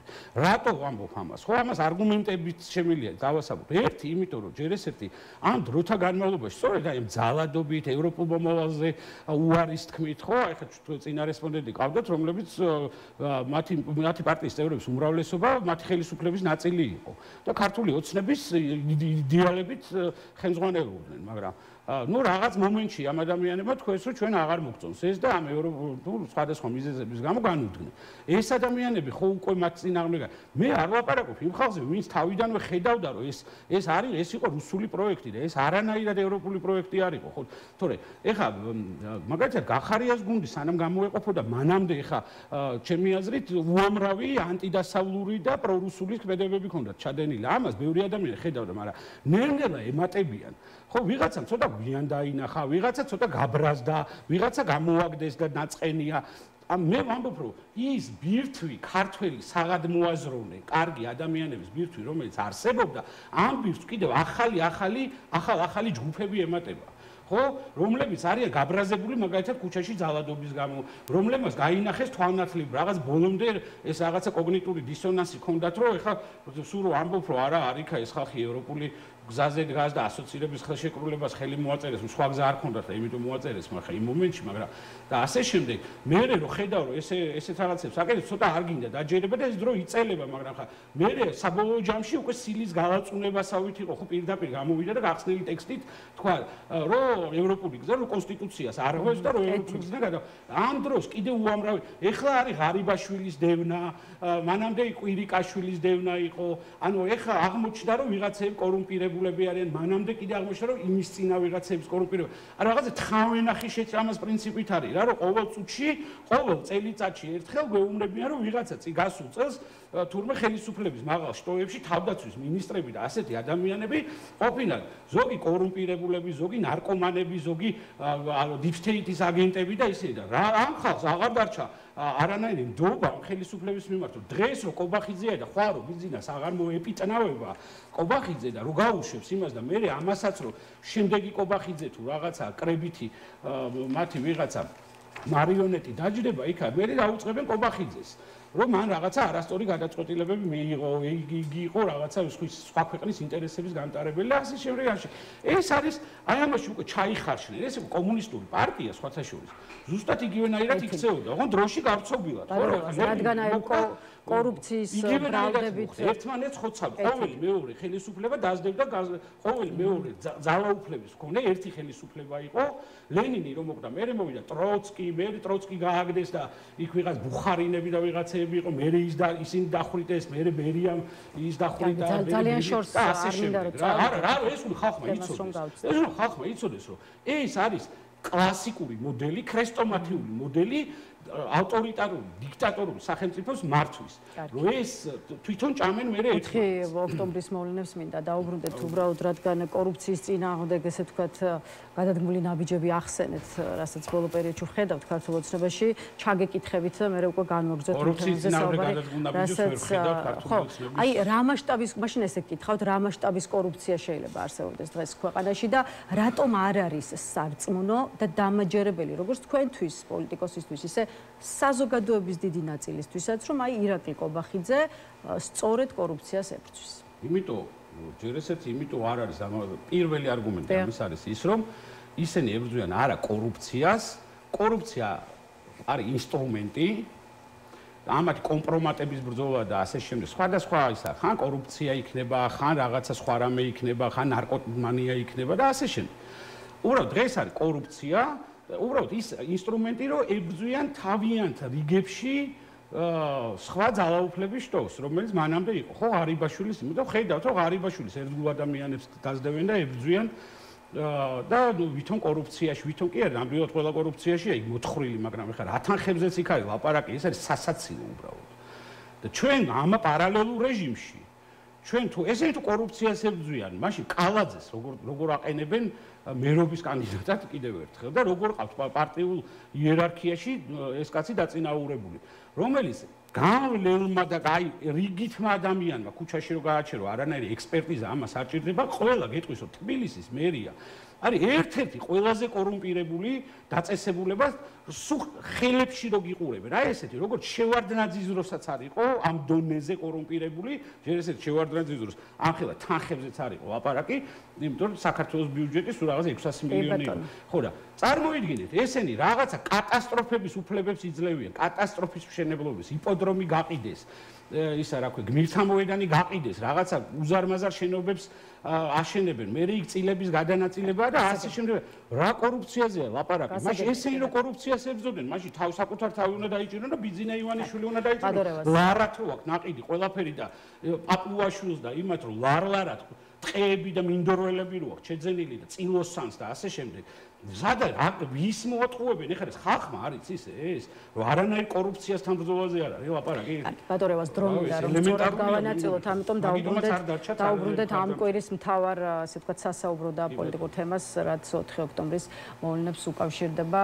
უკვე ვისაუბროთ იმაზე, რა მოხდა რეალურად და რატომ მოხდა თქვენი აზრით ის, რასაც ახლა პოლიტიკური სპექტრის ძალიან დიდი ნაწილი ემიჯნება. აი თქვენ გახარიას პარტიაზე საუბრობდით წეღან და გიორგი შარაშიძე, რომელიც ამ პარტიას წარმოადგენს და რომელიც ცოტა ხნის წინ იყო ჩვენი სტუმარი, სვამს ამ მოვლენებთან მიმართებაში არა მხოლოდ დაპატიმრებული პირებს, ვთქვათ, ორგანიზატორების პასუხისმგებლობა, ორგანიზატორებად ცნობილი პირების პასუხისმგებლობის საკითხს, პოლიტიკური პასუხისმგებლობის, არამედ ნაციონალური მოძრაობა დაასახელა მან, მათ შორის ვისი პოლიტიკური პასუხისმგებლობაც უნდა დადგეს მისი აზრით, დაასახელა კოალიცია ცვლილებისთვის, დაასახელა სალომე ზურაბიშვილიც კი. თქვენ ხო, ასეთია მისი პოზიცია. აი თქვენ რომელი ვერსიის და ესე ვთქვათ, რა ვერსიისკენ იხრებით, იმ ბევრ ვერსიას და ეჭვ შორის, რომელიც ამ საკითხის კონტექსტში ისმის და ვის პასუხისმგებლობას ხედავთ, როგორც სამართლებრივი თვალსაზრისით, ისე პოლიტიკურ კონტექსტში. 4-ს მე თვისებრივად სხვანაირად უყურებ, რო ვთქვათ ეს. მე ვთვლი, რომ 4 იყო ძალიან მნიშვნელოვანი თარიღი. მათ შორის საპროტესტო მოძრაობამ და ზოგადად პროტესტმა საქართველოში ძალიან დიდი ძალა აჩვენა, იმიტომ რომ უამრავი ადამიანი გამოვიდა ქუჩაში, გამოვიდა მშვიდობიანად ქუჩაში. მათ გამოცხადებულ ეგრეთ წოდებულ არჩევნებში, ამ სიმულაციაში არ მიიღო ფაქტიურად არავინ მონაწილეობა, გარდა იმ ადამიანებისა, რომლებიც უმეტესობა დაშინებით მიიყვანეს იქა, ხო? და ეს იყო ჩემი აზრით კიდევ ერთხელ ჩვენება იმის, რომ საქართველოში პროტესტი არსად არ გამქრა, რომ ამ საქართველოს მოქალაქეებს უმრავლესობას ხო, თუმცა ამის სასახლესთან განვითარებულმა მოვლენებმა ეს იყო საკვანძო, რომ 100,000 ადამიანი გამოვიდა ქუჩაში, ამათი მიყვანილი ხალხის გარდა არ მივიდა არავინ და კალაძემ მინიმალური პროცენტი აიღო ისიც აი ამ წვალებით, მოსყიდვით, ფულის გადახდით და ასე შემდეგ. ჩვენ ხო ვიცით, რომ აი ახალგაზრდებს ფულს უხდიდნენ, რომ მათთან ყოფილიყვნენ და ასე შემდეგ ტიტუშკებს კირავდნენ და სხვა. ამის ფონზეც კი ხალხი არ მივიდა. 4 იყო გამორჩეულად მნიშვნელოვანი დღე. ცხადია, რომ ამ ბრძოლაში, როდესაც შენ ებრძვი ამხელა რეჟიმს, იქ ხდება შეცდომების დაშვებაც, იქ ხდება ღალატიც, იქ ხდება გაუთვალისწინებელი რაღაცა მოქმედებების და ასე შემდეგ. ღალატზე კითხავთ, იქამდე რა გავლენა მოახდინა თქვენი შეფასებით, აი თქვენი და თქვენი პარტიის ანალიზით 4 ოქტომბრის უშუალოდ ათონელის სასახლესთან განვითარებულ მოვლენებს. ხო, ეს იყო ჩემი აზრით, ეს იყო შეცდომა. 310 დღიან პროტესტზე, რომელიც ჩვენ თავისუფლების მოედანი გამუდმებით საუბრობდით იმაზე, გამუდმებით საუბრობდით იმაზე, რომ ჩვენ ვართ მშვიდობიანი პროტესტისგან წარმოშობილი საერთოდ პოლიტიკური ძალა. ხო, ჩვენ გავჩნდით, იმიტომ ჩვენ არ ვიყავით რაღაცა ეს ჩვენ თითოეული ადამიანი ასე გაცხადებული პოლიტიკური მიზნები არ ქონდა, მაგრამ აი ამ პროტესტმა და ამ წინააღმდეგობა ამათმა ასეთმა მოღალატეობრივმა საქმიანობამ გამოიწვია ის, რომ შეიქმნა თავისუფლების მოედანი. ამ პროტესტის აქტიური მონაწილე. ხო, სულ ვართ ჩართულები, მაგრამ ჩვენ ყოველთვის ვამბობთ, რომ ეს პროტესტი უნდა იყოს მშვიდობიანი. რაღაცეების აღების, რაღაცეების შევარდნის და რაღაცეების დაწვის ან დანგრევის მოწოდებები ჩვენგან არც ყოფილა და არც არასდროს არ იქნება. ცხადია, რომ არის რაღაცა ჯგუფები პროტესტში, აი ამ დიდ რაოდენობის ხალხში, როდესაც 100,000 გამოვა, იქ არიან ძალიან გაბრაზებული ადამიანები, ხო? რომლებიც ზათ არიან, რომ რაღაცა ეს ცოტა უფრო მეტად აქტიურად და შედარებით უფრო აგრესიულად გამოხატონ ეს პროტესტი და ეს ეხა მარტო ქართული პროტესტისთვის არ არის დამახასიათებელი, ჩვენ ვხედავთ მაგალითად რა ხდება საფრანგეთში ან სხვა ქვეყნებში, როდესაც სიტყვაზე საპენსიო რეფორმას აპროტესტებენ ან რაღაცა გაცილებით ჩვენთან შედარებით გაცილებით ნაკლებად ეგზისტენციურ საკითხებს, ხო? და ჩვენ შემთხვევაშიც, ხო და ჩემი აზრით ცხადია, რომ ეს იყო შეცდომა. ამას ეხლა იმედია თვითონაც აღიარებენ, მე ძალიან თანაუგრძნო პიროვნულად ამ ადამიანებს ნამდვილად სოლიდარობას უცხადებ და თვლი რომ ესენიც არიან პოლიტპატიმრები, გასაგებია რომ ეს რაღაცა გათვლები არ იყო სწორი გაკეთებული. მე ჩვენ არც ვიცით საზოგადოება, რაც შორის არც პოლიტიკურმა პარტიებმა არ ვიცით რაისი იმედი ქონდათ რა არ გამოუვიდა. აი ღალატი ახსენეთ თქვენს და ზოგადად ღალატზე არის ერთ-ერთი ყველაზე გავრცელებული ვერსია, რაც ამ საკითხის კონტექსტში ისმის არის სწორედ ღალატი. ვისთვის შეიძლებოდა აი ღალატა და აქვე სხვა შორის ნაციონალური მოძრაობის წარმომადგენლები ამბობენ, რომ ორგანიზატორებმა ღიად უნდა თქვან რა ღალატს ქონდა ადგილი და ვინ არიან ის ადამიანები, რომელმაც ბოლოს გეგმას გადაუხვეს. აი თქვენ ფიქრობთ თუ არა, რომ მართლაც საჭიროა დაკავებულებმა ყველაფერზე, მათ შორის სახელებსა და გვარებზე ღიად მე არ ვიცი ეს მათი გადასაწყვეტია ცხადია, მაგრამ მე ნამდვილად არ ვიცი ვის უღალატა და რა უღალატეს და როდის რა უნდა თქვას ვიღაცამ, ვერავის ვერ მოუწოდებს ნამდვილად ადამიანები წავიდნენ საკმაოდ მძიმე მუხლებით ციხეში, ხო?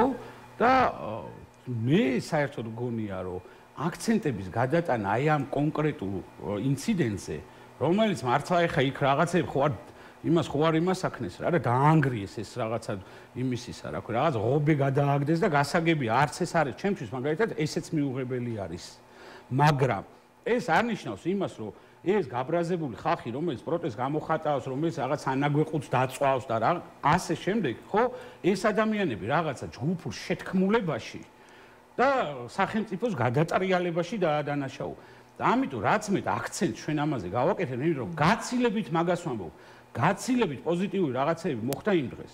გაცილებით უფრო მეტი აქცენტი უნდა კეთდებოდეს ჩვენგან, იმიტომ რომ ჩვენ არა ვართ მათი პროპაგანდისტული მედია. აი თქვენი მედია ძალიან მოგწონს ჩვენ და სულ რაღაცა სიმპათიით ვართ განწყობილები, რომ დაბალანსებული საინფორმაციო ისა გაქვთ პოლიტიკა და ასე შემდეგ. ზოგადად. და ხო და თქვენ სხვა უყურებთ, თქვენ ხო ხართ მედია ექსპერტი ხართ, ხო? ახლა მარტო ამ გადაცემის წამყვანი ხო არ ხართ. თქვენც ხედავთ ამას, რომ რეალურად მათი ნარატივია ეს, რომ ჩვენ ყველანი ეხა ფოკუსირდეთ იმ შეცდომაზე, რომელიც ერთი პარტიის გარკვეულმა ნაწილმა ჩაიდინა, ხო? მოვიდათ რა ეხა ეს შეცდომა. არის ის, რაზეც უნდა ვაკეთებდეთ აქცენტს. ჩვენ უნდა ვაკეთებდეთ ხალხს, რომ იმის მაგილოზე გამოდიოდი ჩვენ იქამდე ერთ კითხვას დაგისვამთ ბატონებას. ლაპარაკობდეთ იმაზე კი ამაზე იმედზე რომ გადავთოთ იქ ლაპარაკობენ. და საზმაოზე და ჩვენ უნდა ლაპარაკობდეთ რატო არ გვიხარია ის და რატო არის ტირაჟირება რომ აი ხალხში იმედ გაცრუება რანაირი იმედ გაცრუება 100,000 ადამიანი გამოვიდა მართლა გული სიხარულით მევსებოდა რომ უყურებდი ამდენი ადამიანი რომ გამოვიდა ამდენი ადამიანი გამოვიდა ერთმანეს თანადგომა და თანაგრძნობა მათ შორის იმ კობახიძისგან განსხვავებით გამოხატეს ამ ადამიანებმა ამხელა ზალა იდგა იმის საპირწონეთ რომ ამ პარალელურ რეჟიმში ეს ქართული ოცნება აი ამ რაღაც მარიონეტების თეატრი დადგა იმაში რა ქვია ადგილობრივი ვითომ ეგრეთ წოდებულ ადგილობრივი თვითმმართველობის არჩევნებზე იქ ხალხმა კაფიოთ უთხრა რომ ჩვენ აი ეს რაღაცა წვრილი თამაში რომ ეხა მოდი ჯერ ცოტა ადგილობრივი თვითმმართველობის არჩევნები იყოს მოდი ეხა მე ეს ვქნათ და მოდი შემოგითხრიოს შენ თავის ველში აი ამაზე საქართველოს საზოგადოებამ თბილისმა განსაკუთრებით პროტესტი გამოთქვა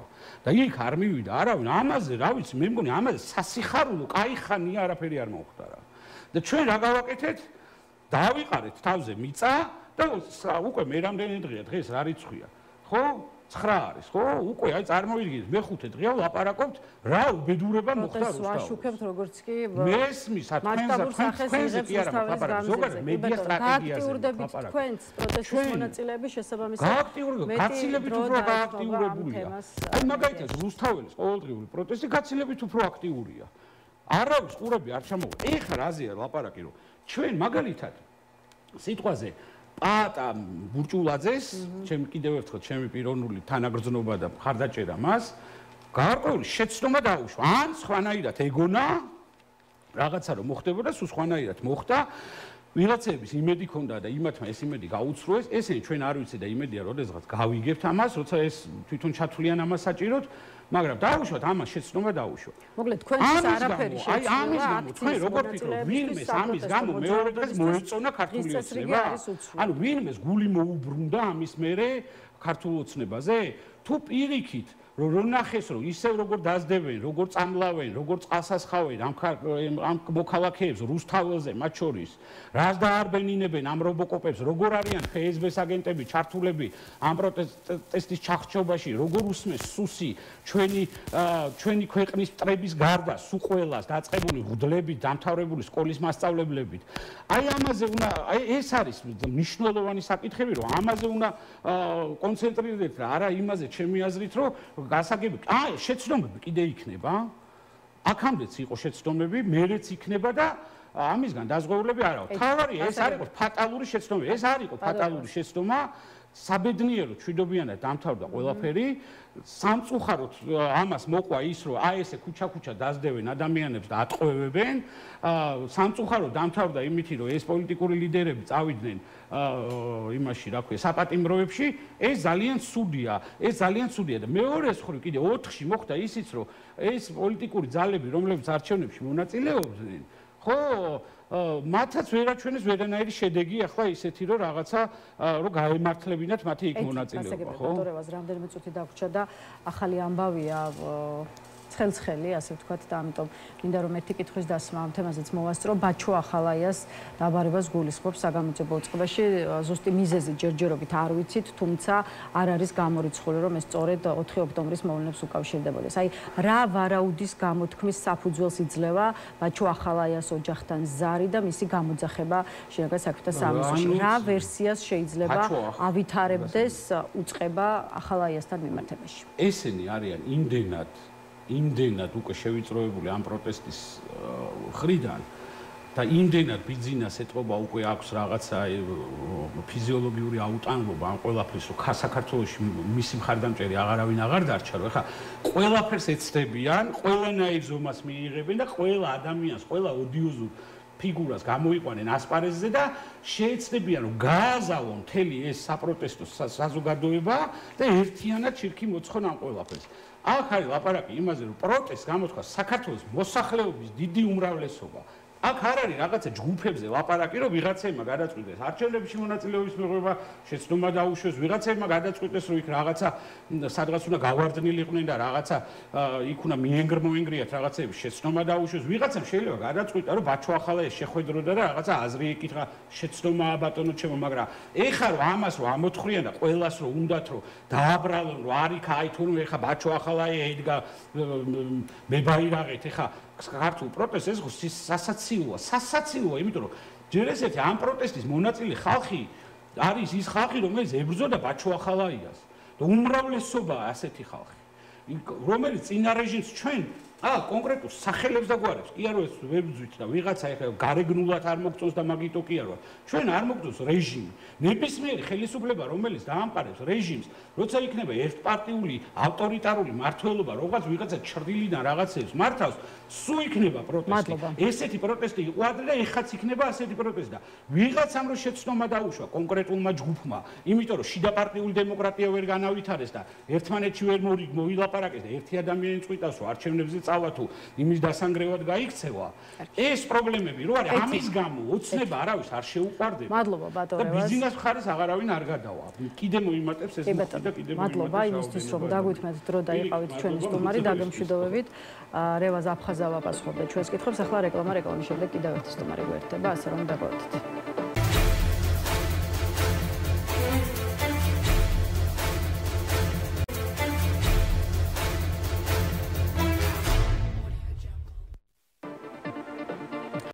რეკლამის შემდეგ თავისუფალი სტუდია ისევ პირდაპირ ეთერშია. ეს გადაცემის დასკვნითი ნაწილია, სადაც ჩვენს კითხვებს კიდევ ერთი სტუმარი, სტრატეგიული ანალიზის ცენტრის დამფუძნებელი გიორგი რუხაძე უპასუხობს. რა თქმა უნდა, ძირითადად ვიტრიალებთ კვლავ 4 ოქტომბრის მოვლენების ირგვლივ, თუმცა არა მხოლოდ კითხვები ბევრია, პასუხებს კი მოვსმინეთ ჩვენთან ერთად.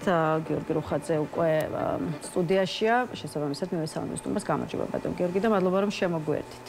მოგესალმებით ტელევაყურებელს მივესალმებით. ბატონ გიორგი, აი დაუთმოთ გადაცემის ბოლო ნაწილიც აქტუალური საკითხების შეფასებას, რომელთა შორისაც წამყვანი ადგილი უკავია სწორედ 4 ოქტომბრის მოვლენებს, კერძოდ თბილისში ათონელის სასახლესთან, ასე ვთქვათ, განვითარებულ მოვლენებს გულისხმობ. მიუხედავად იმისა, რომ ქართული ოცნების იძულებით გაშვების გეგმა, ასე ვთქვათ, ვერ შედგა და ჩავარდა, ანალიტიკოსთა ნაწილი მიიჩნევს, რომ 4-ში რევოლუცია გარკვეულწილად მაინც შედგა. მაგალითად, ანალიტიკოსი ლელა ჯეჯელავა ფიქრობს, რომ 4-ის მოვლენები, 4 ოქტომბრის მოვლენები მაინც ღირდა, რადგან სახეზეა ქართული ოცნების კიდევ უფრო დამძიმებული მდგომარეობა, მათ შორის თუნდაც იმ თვალსაზრისით, რომ არავინ გმობს მის მიმართ ძალადობას. აი თქვენ რა ჭრილში, ასე ვთქვათ, განიხილავთ და უყურებთ 4 ოქტომბრის მოვლენებს, ხედავთ შეცდომებს, თუ ხედავთ ნაბიჯებს, რომლებიც ღირდა, რომ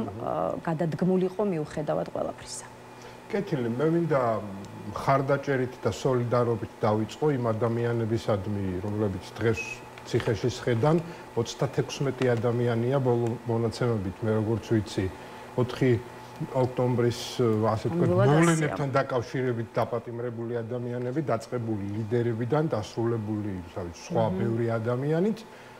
ამ ადამიანებს მინდა მე გამოუცხადო მხარდაჭერა ყველა მათგანს, თქვა რომ ესენი არიან პატრიოტები, საქართველოსთვის მებრძოლი ადამიანები და დარწმუნებული ვარ, რომ მათი მონდომება, მათი თავგანწირვა, ასე ვთქვათ, ტყუილად არ ჩაივლის და ამ ყველაფერს მოყვება შედეგი და ხა ვიღაცა შეიძლება თქვას, რომ ეს რაღაც მცდელობა იყო, რაღაცა და ჩავარდა, მეორე თქვას, რომ რაღაცა ეს რაღაც დიდი გრძელი ჯაჭვის ნაწილია ერთ-ერთი და ეს ყველაფერი მიმდინარე პროცესია, ხო?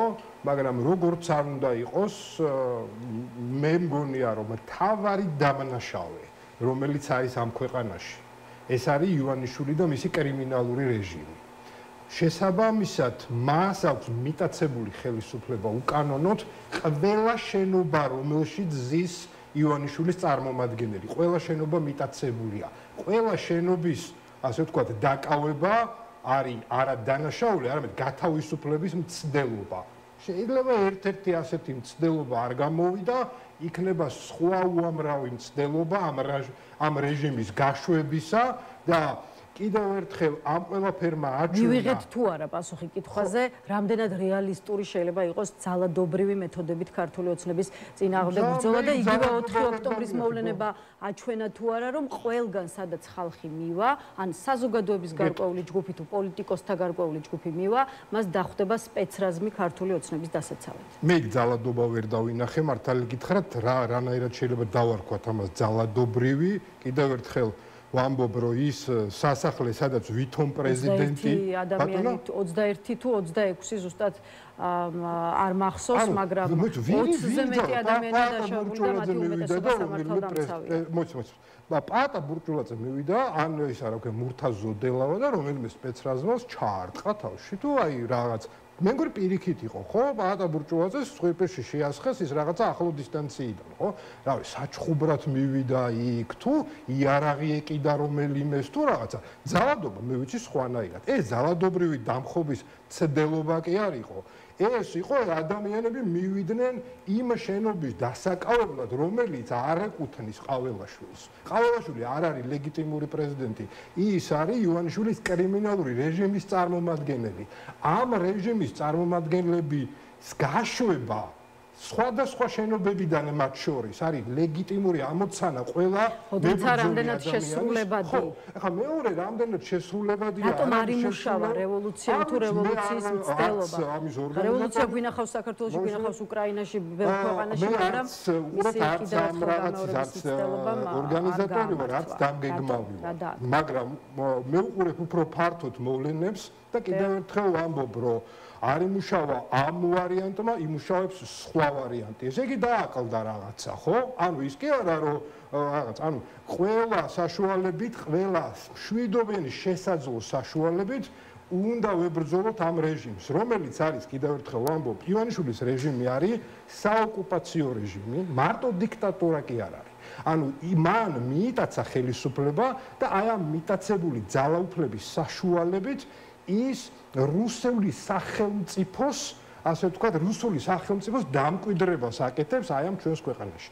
რეალურად არანაირი განსხვავება არ არის წინა საუკუნის დასაწყისში, რაც მოხდა იმისი, რა ქვია, ფილიპე მახარაძეების და სერგო ორჯონიკიძეების ხელით, ზუსტად იგივე საკეთებს ივანიშვილი და კობახიძე და პაპუაშვილი. არანაირი განსხვავება არ არის. და შესაბამისად, ბოდიში, მაგრამ აქ მე ძალადობა ვერსად ვერ დავინახე. ძალადობა ვიცი სხვანაირი და სხვადასხვა სხვაგან რო რაღაცები რო ადარებთ სხვა უკრაინაში როგორ მოხდა იქ ტაიმაში, რა ქვია,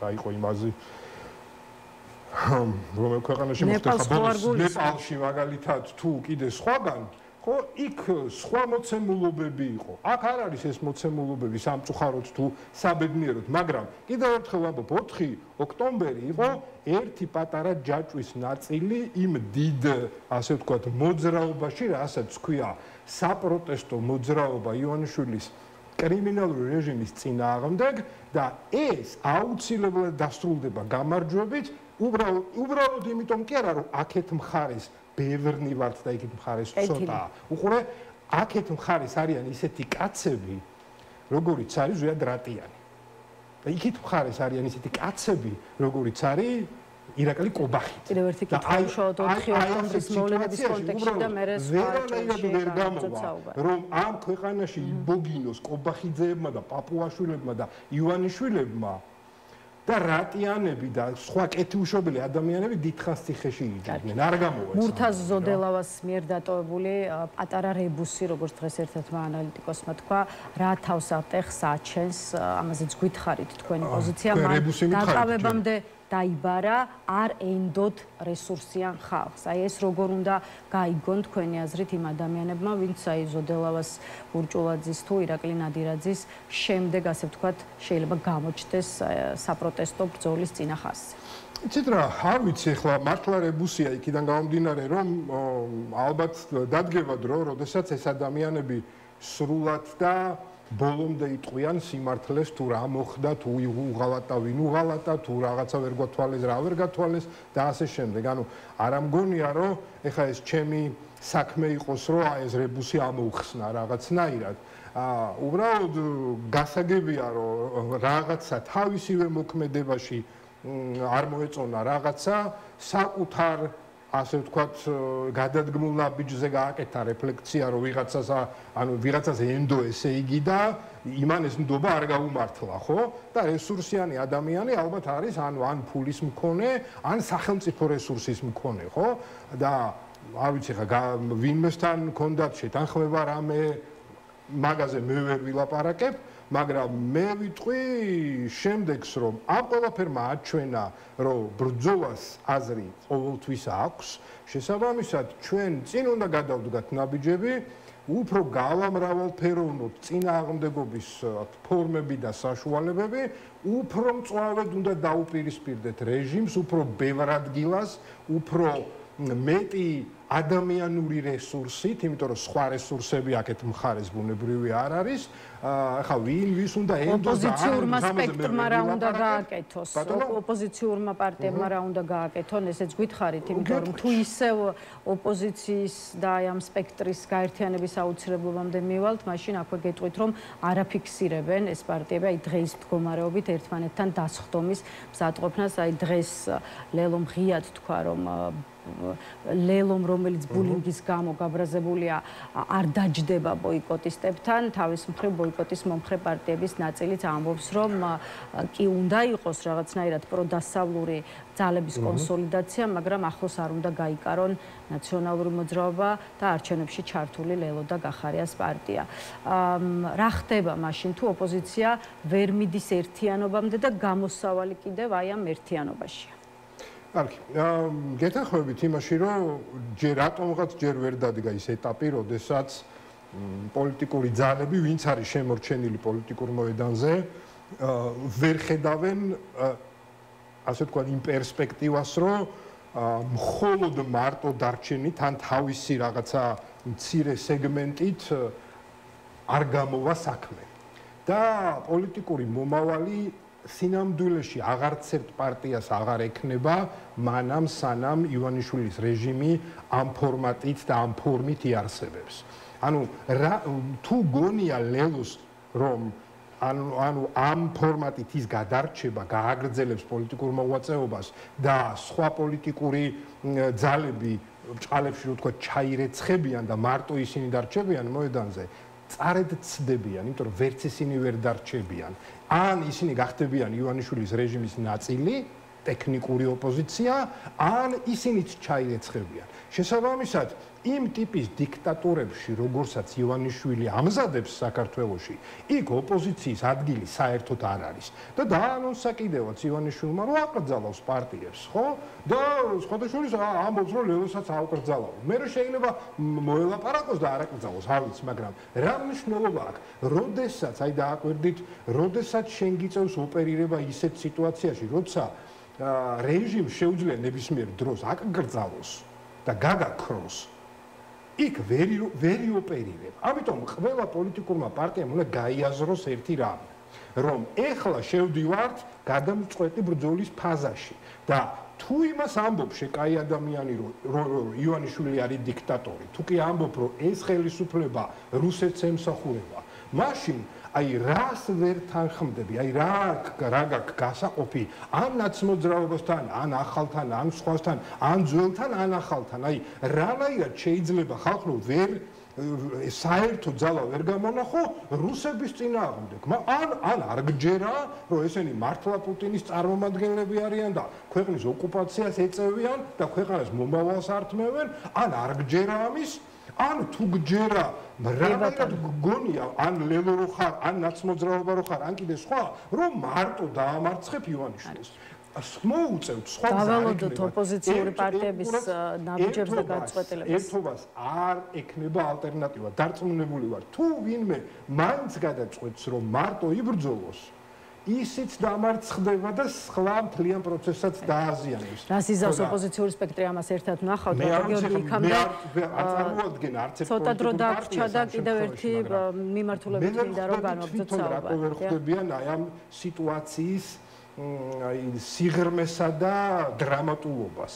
და რატომ გონიათ, რომ ოღონდ თავი გადაირჩინონ პოლიტიკური თვალსაზრისით და გრძელვადიან პერსპექტივაში გადარჩენ. ვერ გადარჩენ. გასაგებია. ბატონ გიორგი, საერთაშორისო პარტნიორებთან ურთიერთობის კონტექსტშიც მინდა დავსვა რამდენიმე კითხვა და პირველი კითხვა არის შემდეგი, რატომ არავინ გმობს ქართული ოცნების ხელისუფლების დამხობის მცდელობას, როგორც ამას თვითონ მართველი პარტია უწოდებს, ანუ როგორც თვითონ მართველი პარტია ხედავს ათონელის სასახლესთან განვითარებულ მოვლენებს. ახლა საქართველოს საგარეო საქმეთა სამინისტრომ იცით თქვენ ხო, 2 დღის წინ საქართველოში აკრედიტებული დიპლომატიური კორპუსის წარმომადგენლები დაიბარა, მათ ინფორმაცია მიაწოდა 4 ოქტომბერს თბილისში განვითარებულ მოვლენების შესახებ და მათგან ითხოვა ამ ყველაფრის სათანადო შეფასება და ობიექტური განცხადებები, თუმცა არსაიდან ხმა არსით ძახილი ყოველ შემთხვევაში ასეთია ამ ეტაპზე არსებული ვითარება.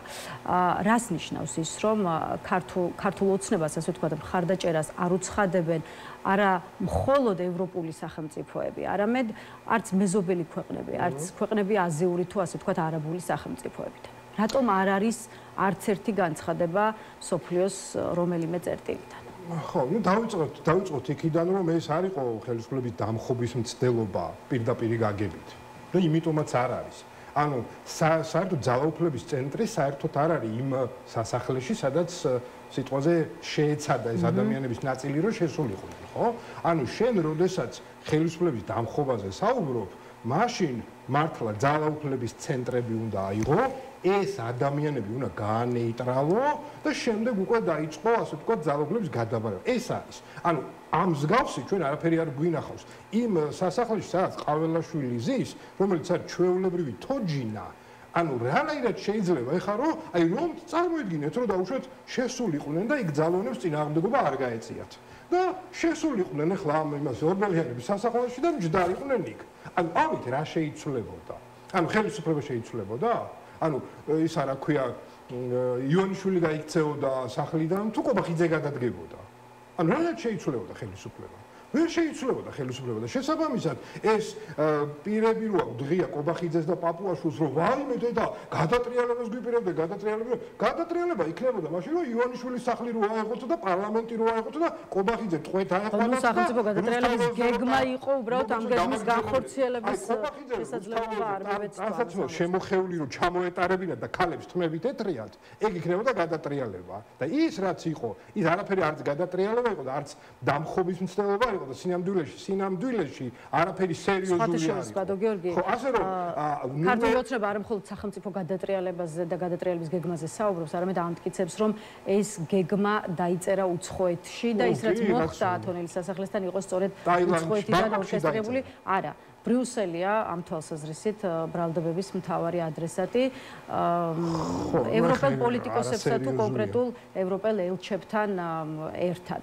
აი როგორ უნდა უბრალოდ რა საფუძველი შეიძლება ქონდეს ამ ტიპის ბრალდებებს და განცხადებებს, რომ იყო რაღაც გეგმა სახელმწიფო გადატრიალების შესახებ, რომლის ავტორი არა რომელიმე ქართველი პოლიტიკოსი ან საქართველოს რომელიმე მოქალაქე, არამედ უცხოეთის კონკრეტული სახელმწიფო. ხო, აქ ამას ორი დანიშნულება აქვს ჩემი აზრით, ეხლა სიმართლესთან რომ ამას კავშირი არ აქვს, დიდი IQ ამას არ ჭირდება, ეხლა ჩვენნაირი ადამიანები ამას მარტივად ხვდებიან.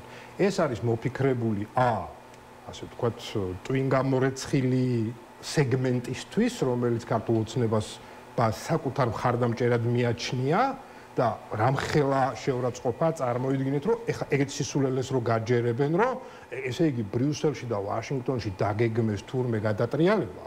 აქ ამის აღმსრულებლები ყოფილან ბატონი პაატა ბურჭულაძე და კიდე სხვები და სხვა შენობა ვერ იპოვეს ასაღებად და იმას რა ქვია ორბელიანების სასახლეს დაეტაკნენ. ანუ არასერიოზული არის ეს ყველაფერი საერთოდ და თუ დამერწმუნეთ რა, თუ ვაშინგტონში და ბრიუსელში რაღაცას დაგეგმავენ მსგავს იმას აღასრულებენ კიდევაც, მაგრამ სწორედ დემოკრატიული სამყარო იმითი არის მიმზიდველი საქართველოსთვის, რომ ესეთ რაღაცეებს რუსეთში გეგმავენ, მაგრამ ბრიუსელში და ვაშინგტონში ეგეთ რამებს არ გეგმავენ.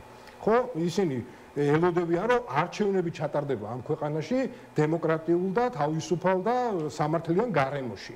ამისკენ მიყავთ ყველას. ხო, მთელი მოწოდებები სადმე გინახავთ, რომ რამე სხვა რამესკენ მოგვიწოდებენ, დასავლური ცენტრები მოგვიწოდებენ ახალი არჩევნებისკენ, მოგვიწოდებენ დემოკრატიული არჩევნებისკენ და დემოკრატიული ცვლილებებისკენ, ხო?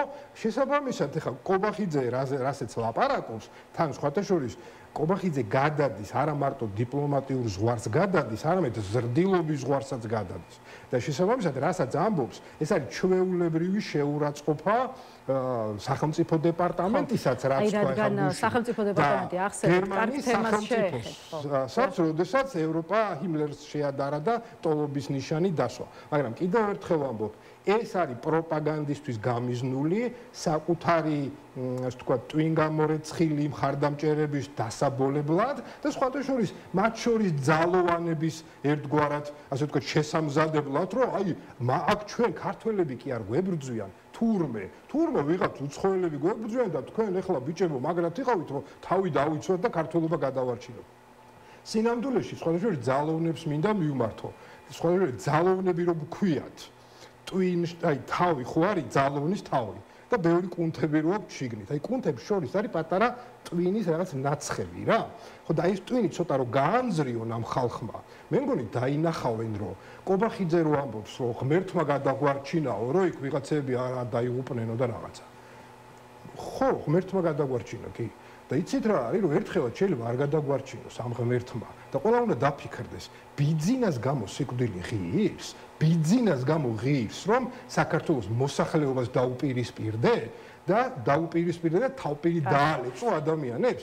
ხო, ანუ გაარყიეთ ეგ ტვინი პატარა ნარჩენი რო გაქვთ და კუნთებით გამოტენილ თავში. ხო? და დაინახავთ რომ ღმერთმა შეიძლება აღარ ჩაერიოს რაღაც მომენტში რა. კარგი, ბატონო გიორგი, რამდენიმე წუთი დაგვრჩა და რადგან სახელმწიფო დეპარტამენტთან მიმართებაში ყობახიძის განცხადება ახსენეთ, მოდით დავსვათ კითხვა ამ თემაზეც, თან მანამდე მოყურებლებს გავახსენოთ რა თქვა საქართველოს მთავრობის მეთაურმა სახელმწიფო დეპარტამენტთან მიმართებით, უბრალოდ შეკითხვა შეეხებოდა ამერიკის შეერთებულ შტატებთან ურთიერთობის, სამომავლო ურთიერთობის პერსპექტივებს. სახელმწიფო დეპარტამენტმა კეთილი უნდა ინებოს და დაამტკიცოს, რომ მოქმედებს არა deep state-ის გავლენით, არამედ ამერიკელი ხალხის ინტერესების შესაბამისად და ასეთი იყოს ჟურნალისტის კითხვაზე ყობახიძის პასუხი. აი როგორ ფიქრობთ, რა მოხდა ისეთი რაღაც ახალი, რის გამოც ირაკლი ყობახიძე ერთგვარად გაბრაზებული ჩანს და არ ვიცი, მისი ტონი რამდენად უნდა ნიშნავდეს იმას, რომ ამერიკასთან ურთიერთობის თვალსაზრისით საქმე არც ისე კარგად უნდა გქონდეს ქართულ ოცნებას. ხო, ან ფანტასტიურად დასვით კითხვა, ზუსტად თქვენი კითხვა არის ერთგვარი პასუხიც მაგ ყველაფრის, რომ დიახ, ანუ ამერიკის შეერთებულ შტატებთან ის მცდელობები, რომელიც ჰქონდა ივანიშვილის რეჟიმს, რომ რაიმე ფორმით ურთიერთობები განეახლებინა, ან დაელაგებინა და დაერწმუნებინა ტრამპის ადმინისტრაცია, რომ დასრულდა საქართველო არის დიქტატურა, ჩვენ მართავთ ამ ქვეყანას ისე როგორც გვინდა, ასე იქნება, რა ვიცი, საუკუნის ბოლომდე და ჩვენთან დავიწყოთ ურთიერთობა, როგორც გაქვთ ურთიერთობა საუდის არაბეთთან, მაგალითად, ან აზერბაიჯანთან, ან ბელარუსთან, ან რუსეთთან. ამ ტიპის ურთიერთობაზე უნდა რომ წამოეყვანა ვაშინგტონი. ამის მცდელობა არის, აი წერილებს თუ დააკვირდებით, რაღაცა სასაცილო წერილებს რო წერენ კვირაში ერთხელ და რაღაცა. ანუ აი ეს არის. და შესაბამისად ამერიკის შეერთებული შტატებისგან ან არის სრული იგნორი, ასე ვთქვათ, ფეხზე დაკიდება ქვია მაგას, ანუ ფეხზე იკიდებენ ამ ხალხს და პლუს რეაგირებაც იყო ერთი კვირის წინ დაიბარეს თუ არ ვცდები ერთი კვირის წინ ალიაშვილი ხო საქართველოს ახალი ელჩი ამერიკის შეერთებულ შტატებში და იქაც კიდე გენიოსის უსის უფროსი რო ყავს რა რატომღაც დაადგინა ევრიკა აღმოაჩინა რომ საერთოდ საქართველოსებაში უარყოფენ რომ ეს იყო დაბარება სახელმწიფო დეპარტამენტში ანუ დემარშის ასე ვთქვათ სახე ქონდა ამ შეხვედრას ამბობს რომ ეს იყო აუდიენცია ასე ვთქვათ რომელიც შედგა ელჩისა და სახელმწიფო დეპარტამენტში მარკო რუბიოსთან ტალიაშვილმა. ეგ იყო ნამდვილად. ბიჭი, მაგრამ რას უარყოფენ ხალხს? სახელმწიფო დეპარტამენტმა განცხადება გააკეთა, რომ დემარში გაუკეთა საქართველოს ჭყალებში ელჩს. რა ქვია, კითხვა ხო იციან? თუ არც ეგ არ იციან, წაიკითხონ. არა რა. ანუ ეგ კი რა თქმა უნდა, ყობახიძე ამტკიცებს, რომ არა კაცო, იქ რაღაც საქმეზე იყო მისული, საქმეზე და მართლა ყავასწავლდა და რატონში ჩაივლიდა ტალიაშვილთან შეხვედრა და რას ეტყოდნენ მას დახურულ კარს მიღმა მაშინ ესეც შემთხვევით კი არ მოხდა, ხო? მანამდე მდინარაძე გამოვიდა და კაცმა თქვა, რომ ამერიკის შეერთებული შტატებიო საქართველოსიო ბანგკოკის საელჩოდანო აფინანსებსო რევოლუციასო და ჩინეთის წინააღმდეგ ოპერაციებსო. და მაგაზე ჩინეთის ხსენებამ აუნთო წითელი იქ თუ მწვანე ხო შესაბამისად და დაიბარეს და ნუ ეხა აღარ გავაგრძელებ რა ნუ ანუ საყვედურიც მიატყეპეს შესაბამისად და ალბათ უთხრეს რომ ეგეც სისულელეები მეორჯერ აღარ გაიმეოროთო ხო იმიტომ რომ სინამდვილეში მართლა რაც დინარაძეს გონია რომ აღმოაჩინა სინამდვილეში არაფერი არ არის ბანგკოკში არის ამერიკის შეერთებული შტატების ყველაზე დიდი ფინანსური კვანძი რომლიდანაც ევრაზიის ფინანსური ოპერაციები იმართება და შესაბამისად აქ საელჩოს მის კონტრაქტორებს ყველა დანარჩენს ფულს საველო ჯამში იქიდან ურიცხავენ იქ გათბობის ფული იქნება თუ ხელფასი იქნება თუ რაც იქნება რა ხო და შესაბამისად ეხა ეს თან ეს ახალი ამბავი კი არ არის 25 წელია ეგრე ხდება ასე რომ ხო და ამიტომ გარდა იმის ნაცვლად რომ ესენი რასაც ელოდნენ, რომ ვაშინგტონიდან წამოვიდო და რაღაც სიგნალები, რომ მოდი რაღაცაზე მოვილაპარაკოთ, პირიქით დაიბარეს ქალბატონი ტალიაშვილი და კარგად გაუტყლაშუნეს და ამიტომ იყო გაბრაზებული კოკოხიძე. მადლობა ბატონ გიორგი, იმისთვის რომ იყავით ჩვენი სტუმარი, უპასუხეთ ჩვენს კითხვებს გიორგი რუხაძეს. დავიმშვიდობებით, თავისუფალი სტუდია ამით ასრულებს მუშაობას, ერთმანეთს ამ სტუდიაში მომავალ ხუთშაბათს შევხვდებით.